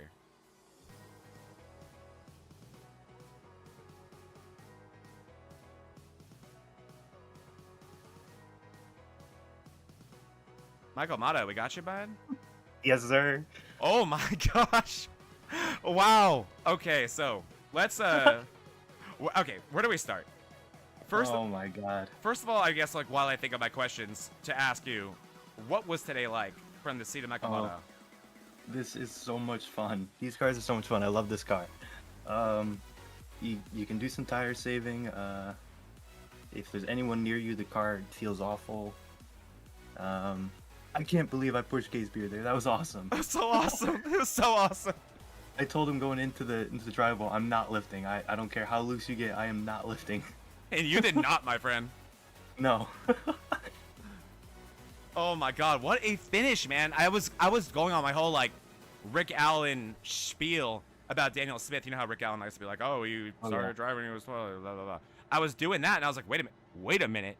Quesabir may have a run here. And then, do you know what the finish was? Do you know how close it was? 9,000. 9,000. Oh my god. So tell me what's going through your head as a teammate, because that was one thing I was bringing up a lot on the broadcast. How well you and Quesabir work together, and how excited, I mean, as someone who also has the privilege of teaming up with Quesabir on other leagues, I always hear about how excited he is to team up with you, how much he loves racing with you. Tell me what it was like with you two together, and what it was like, I guess, for those last, let's go like 8 laps, because it looked like you were linked up, and then you got separated, then you were linked up, and it was what was your priority? Did you want to be linked up, or was it just like, let me just get to the front and hopefully he's up there with me? Well, first and foremost, I want to apologize to Hillman. I put him in the wall a little bit. I forgot that was him. I was running with him, and I forgot his paint scheme, and I was like, I don't care who this is, a little bit, and I kind of ran him up the track. That's what he gets for not running DDI. That's what he gets. But I was leading there late. I couldn't figure out my shifting. I forgot to switch it. These cars, you got to use the clutch, so I was using the clutch, and I don't know how to do that, so I was kind of struggling on restarts. So every restart, I'd fall back. What is it? But late there, I was leading, and I was really just telling Quesabir, hey, slow them down as much as you can. If they get a run, oh well. And then I hit the wall. Yeah, we saw that. So that's just a loose, or like, it looked like every wreck before that, like, once you realize something's gone wrong, it's far too late. Well, at that point, I was mirror driving. I was trying to give the draft to Quesabir, and I got a little bit too high, and I didn't realize until I was too late. Okay. Yeah. But yeah, here, you gotta lift.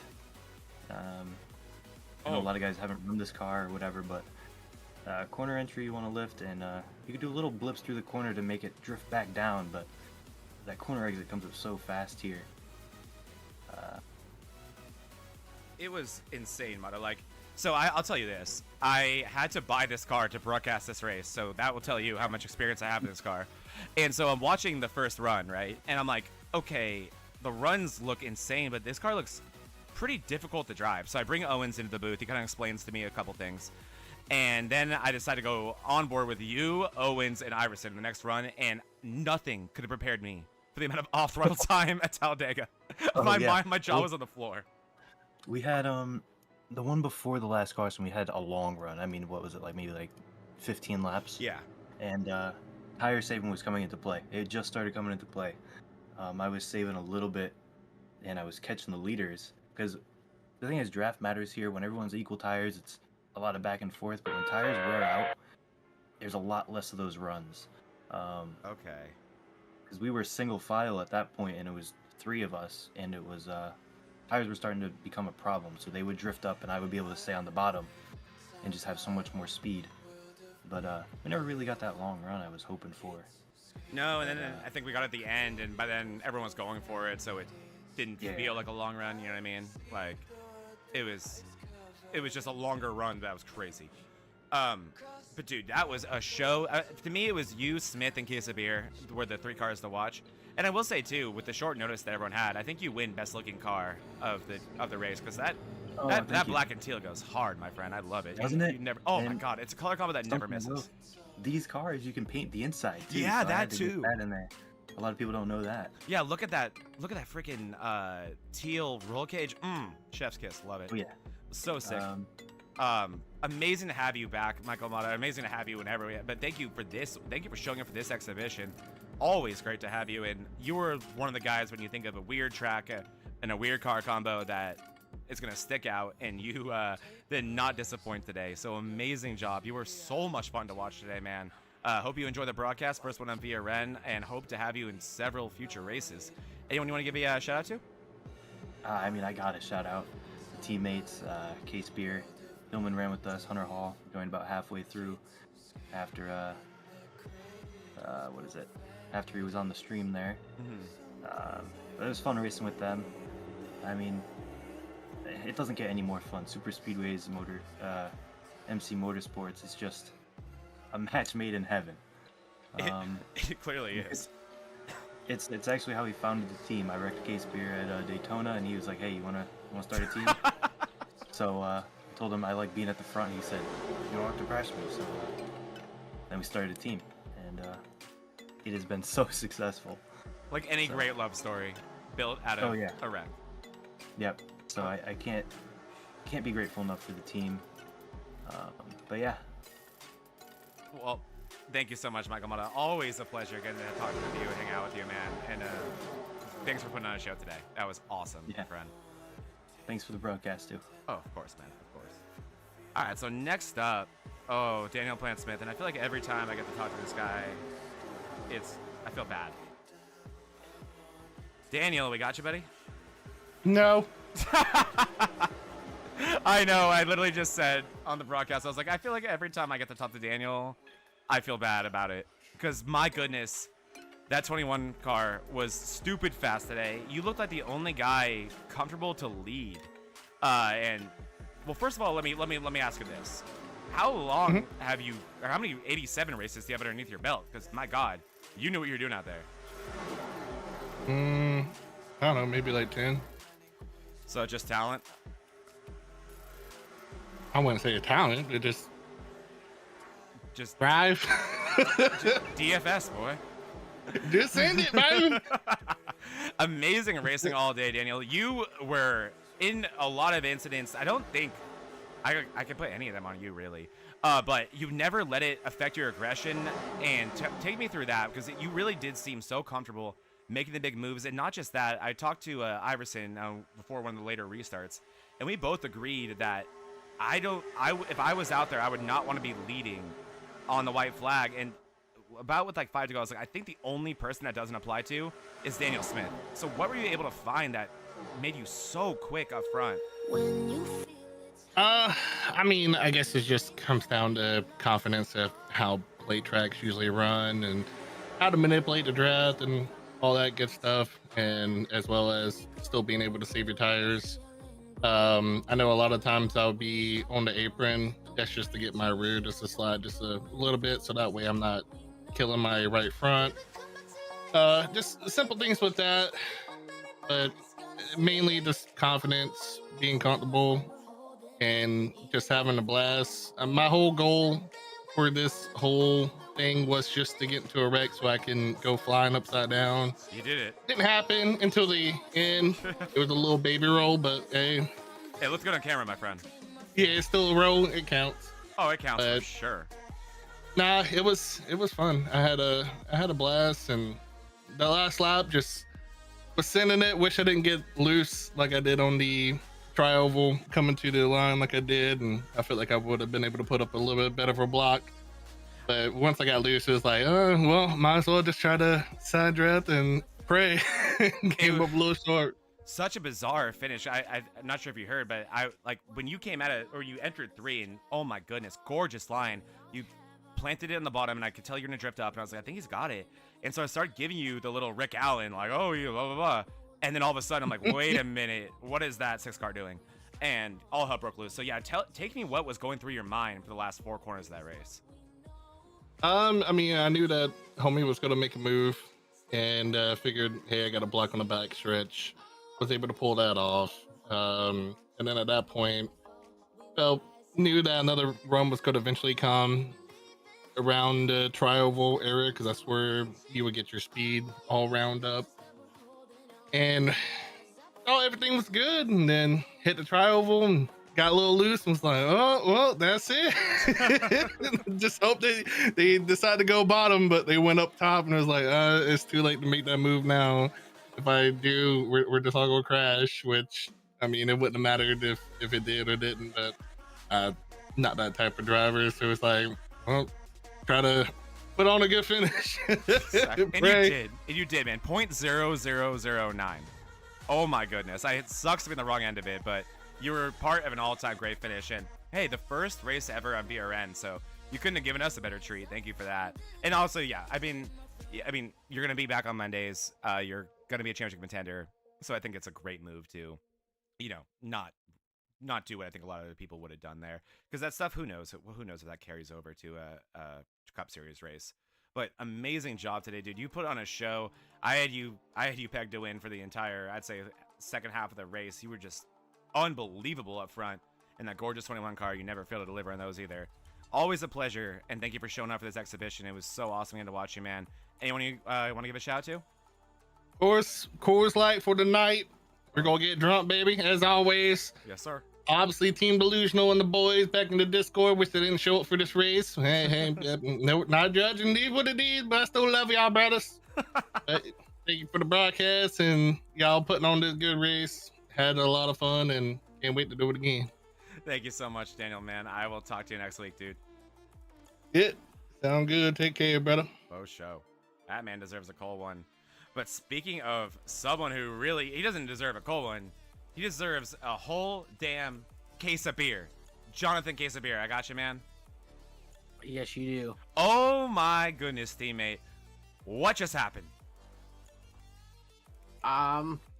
Honestly, I was just ripping around the track like a bald eagle. Yes. To quote Cletus McFarland, it all came down to the help from behind and not having the lead when the white flag came out. The only thing I can remember off the top of my head, because it's all a blur, was the run off of 4. I knew he was gonna leave 0 room to the bottom, and so I went to the right, and he got a little slidey on the yellow line, and just came down to a bumper at the line. So that was a blast. So tell me honestly, because I thought it was over. Out of 4, did you feel like, all right, this thing isn't over, or were you all of a sudden like, look at this run? I had no idea. Through 3 and 4, I kind of thought it was over, because my car was just, I I was tight. Like my wheel was cranked left. I was trying to lift and gun it again just to keep it off the wall. And once I got that shot from behind from Mata, and I saw the run, I was like, it's, you know, gotta take it now. And so tell me also, how many times have you been in these 87s? Because, I mean, what do you credit most of your success to today? Obviously, a specialty super speedway racer, so good in these tracks. Was this one of your first times in an 87, or did you feel confident going into today? Well, I always feel confident going into a super speedway, but I think I've been behind the wheel of these cars, not under practice conditions, like green flag race laps, maybe once or twice. Wow. I don't think I've... And I think one of the times with North Wilkesboro, so I think this is the, like, second super speedway race I've had in these cars. That is incredible, man. Great job. I mean, on screen right now, one of the closest finishes in MRL history. What an amazing race to start our tenure here on VRN. Could not have asked for a better show. Thank you so much, Quesabir, for showing up. You guys always put in a show. Watching you and Mata work together all race was a thing of beauty and so much fun to watch. Congrats on the win, man. Get yourself a case. You deserve it. And you made me, as always, Jonathan, so damn proud. I love watching you out there, man. Anyone you want to give a shout out to? Yeah, obviously my teammate, Michael Mata. He's almost always on one of my two bumpers at a super speedway, whether it's front or rear. And, you know, we make things happen. If we want the front, we're going to get the front. Whether it's now or work it out over a couple laps, we'll get there. The other DDI guys, Hillman and Hall, they were right with us near the end there. Little contact from the 16 and it was 12 of Hillman. It was yeah, we were able to pull that. We were able to pull that one out. It was fun. So I gotta thank Iverson and, you know, the rest of MRL for putting this on this week. You know, an off week for the regular season and the Cup cars. Actually gave me something to do because almost all the leagues were off for Easter. So just overall a shout out to everybody involved with tonight. Yeah, for sure. I was very, very happy to get in the booth and be around racing today because, yeah, you're right. This weekend sucked in that way. But yeah, wow. So for you, man. Great job out there today. Excited to watch you continue to do great things in both this league and Thursday nights. Round of 8 driver is Jonathan Quesabir in the Thursday night truck series. Watch out for this dude. He is, I mean, consistently dominant at these tracks, but not limited to these places anymore. Great job, Quesabir. Congratulations on the win, man. Thank you. Talk to you soon, my friend. Well, that's good. Actually, I have one more person here. David Owens, you want to meet yourself? What's up, my friend? Oh, what's up, buddy? How you doing? Oh, boy. Take me through that one today, David Owens. You can be my bonus interview. What was that like? That was fun. That's what I'm hearing from everybody. Oh, man. I don't have much experience with these, so it was, I think I've ran, like Quesabir said, I've only got 2 races, maybe. Yeah, 2 races. I've ran 1 official at Legacy Daytona and 1 Talladega race, so definitely a fun experience, that's for sure. Yeah, we're gonna have to do this again, man. Damn. Absolutely, I'm all for it. And like, my mind is just going crazy with all the different tracks that this car can put in a show at, especially with this group of racers. Like, what an awesome group of racers that showed up today. So as we go back into the nitty gritty next week, what is your priorities as we revisit points racing Monday nights, and give me Thursdays as well? And any equipment update? How are we doing over there? Well, equipment wise, I'm back to square one. I've actually decided to replace the USB hub everything was plugged into. Smart. Because I don't want to spend the money on a new wheelbase right now. So that's the last cheap thing I can try. Tonight I had no issues, but I'm on the old USB hub. I did find that there were some chew marks in it from the puppy I have. So hopefully me switching all that out, and I'm going to do some better wire management to make sure he doesn't get to it again. So hopefully there's no issues there moving out. from here on out because I really don't want to dig myself out of a hole. No, I get that. Those damn puppies, man. See, luckily, I trained my puppy to chew non-Bible things. Because, yeah, God. I remember back in the day, dude, I kid you not. I'm not sure. Yeah, we're both like around the same age. My first puppy I had way back in the day chewed my PlayStation 2 memory card. Like, can you think of a worse thing for a puppy to kill than a memory card? Back in the day. Oh man. Back in the 50s. Did you call PETA? Oh, almost, man. It really challenged my love for animals because they are my favorite things in the world. But damn, that was a challenging moment. Anyway, amazing job today, man. You put on a show, like we said, amazing group of drivers, and wow, I'm looking now. You come up with 4th place. I called you the cockroach of the MRL today, and I mean the nicest way possible. You were impossible to kill. You don't need a front bumper. You just always end up with a good finish. It was a fun race, so I was just having fun out there. So I just wanted to see what I could do, get away with, wasn't do anything malicious, but I was going to take the runs like JL Jr. says, take the runs when you get them. Yes, sir. So I was taking any and everything chance I got, and just having fun. So that's all it was. You did an awesome job. It reminded me of Bristol last Friday, just messing around, having fun with an awesome car track combo. Great job today, man. Excited to watch you the rest of this week and next week. Anyone you want to give a shout out to? Everybody, just I'm so excited with this VRN. Like, I was brought into the loop so late on it, and I was like caught off guard. I was like, man, I would love to have known about this a lot sooner because this is a great opportunity for everybody. Definitely. So definitely interested in it. Shout out to everybody that helps with this link on Tony for putting this together. I actually he asked me about it, and I suggested Old Atlanta, and I was hoping that's where we were going to go, but it didn't happen. Gotta do it next. Absolutely. So I'm interested to see how that goes. I'm not even sure where we're at next Monday or this Thursday. Either. It's been a crazy week here. Auto Club Thursday. Don't know Monday. Auto Club Thursday. Oh, that's a great track. That's going to put on some amazing racing. We always do. Like, that's going to be an amazing time, I think. There's no telling what's going to happen there. So I agree. As far as Monday, let's find out where we are Monday. Yeah, I'm trying to figure it out as well, but I suck as well. Today is the 21st. Right, so we're at Kentucky. Oh no, we're at Kentucky. Oh, I love it. A little championship preview for Thursday nights at one of both me and Owens' favorite tracks. Yep, you might get to see a little bit of show right here. It's a favorite of mine. I had to grow to love it because it's the first race of the season in both Bonfire Cup and Bonfire Trucks. So if you want to start the season good, you had to have a great race there. So definitely looking forward to that in both Thursday and Monday night. So this season overall across all the leagues have just been absolutely a blast. I agree, man. Amazing schedules, and yeah, we're putting on a show this week, aren't we? Holy crap, we're putting on a show. That's gonna be fun.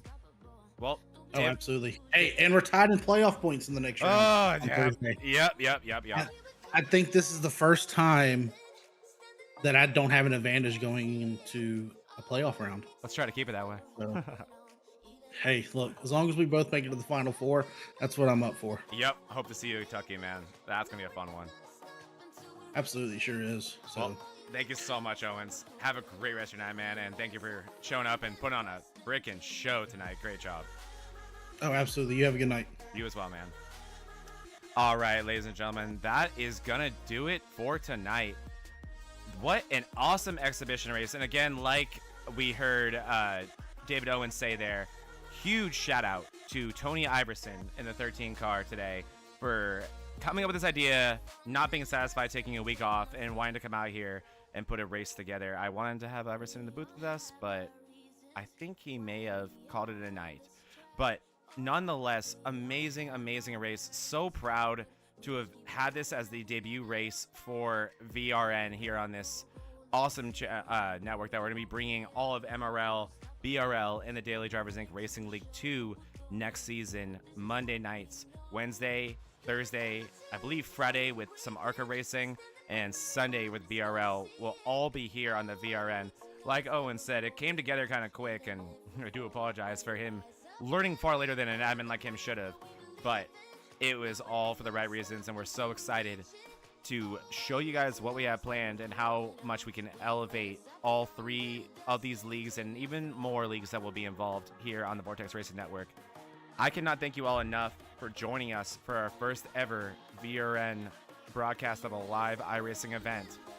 We are not going to be doing Inside the Mayhem tonight, granted that since this is a exhibition race today, but next week we'll be back, like you heard from Owens, at Kentucky Speedway Monday night for more playoff action. We'll be cutting it down to the round of 8 at one of the best racetracks, the championship venue actually, for Thursday night Truck Series, the Kentucky Motor Speedway. And don't miss here over at the MRL Broadcasting channel on YouTube.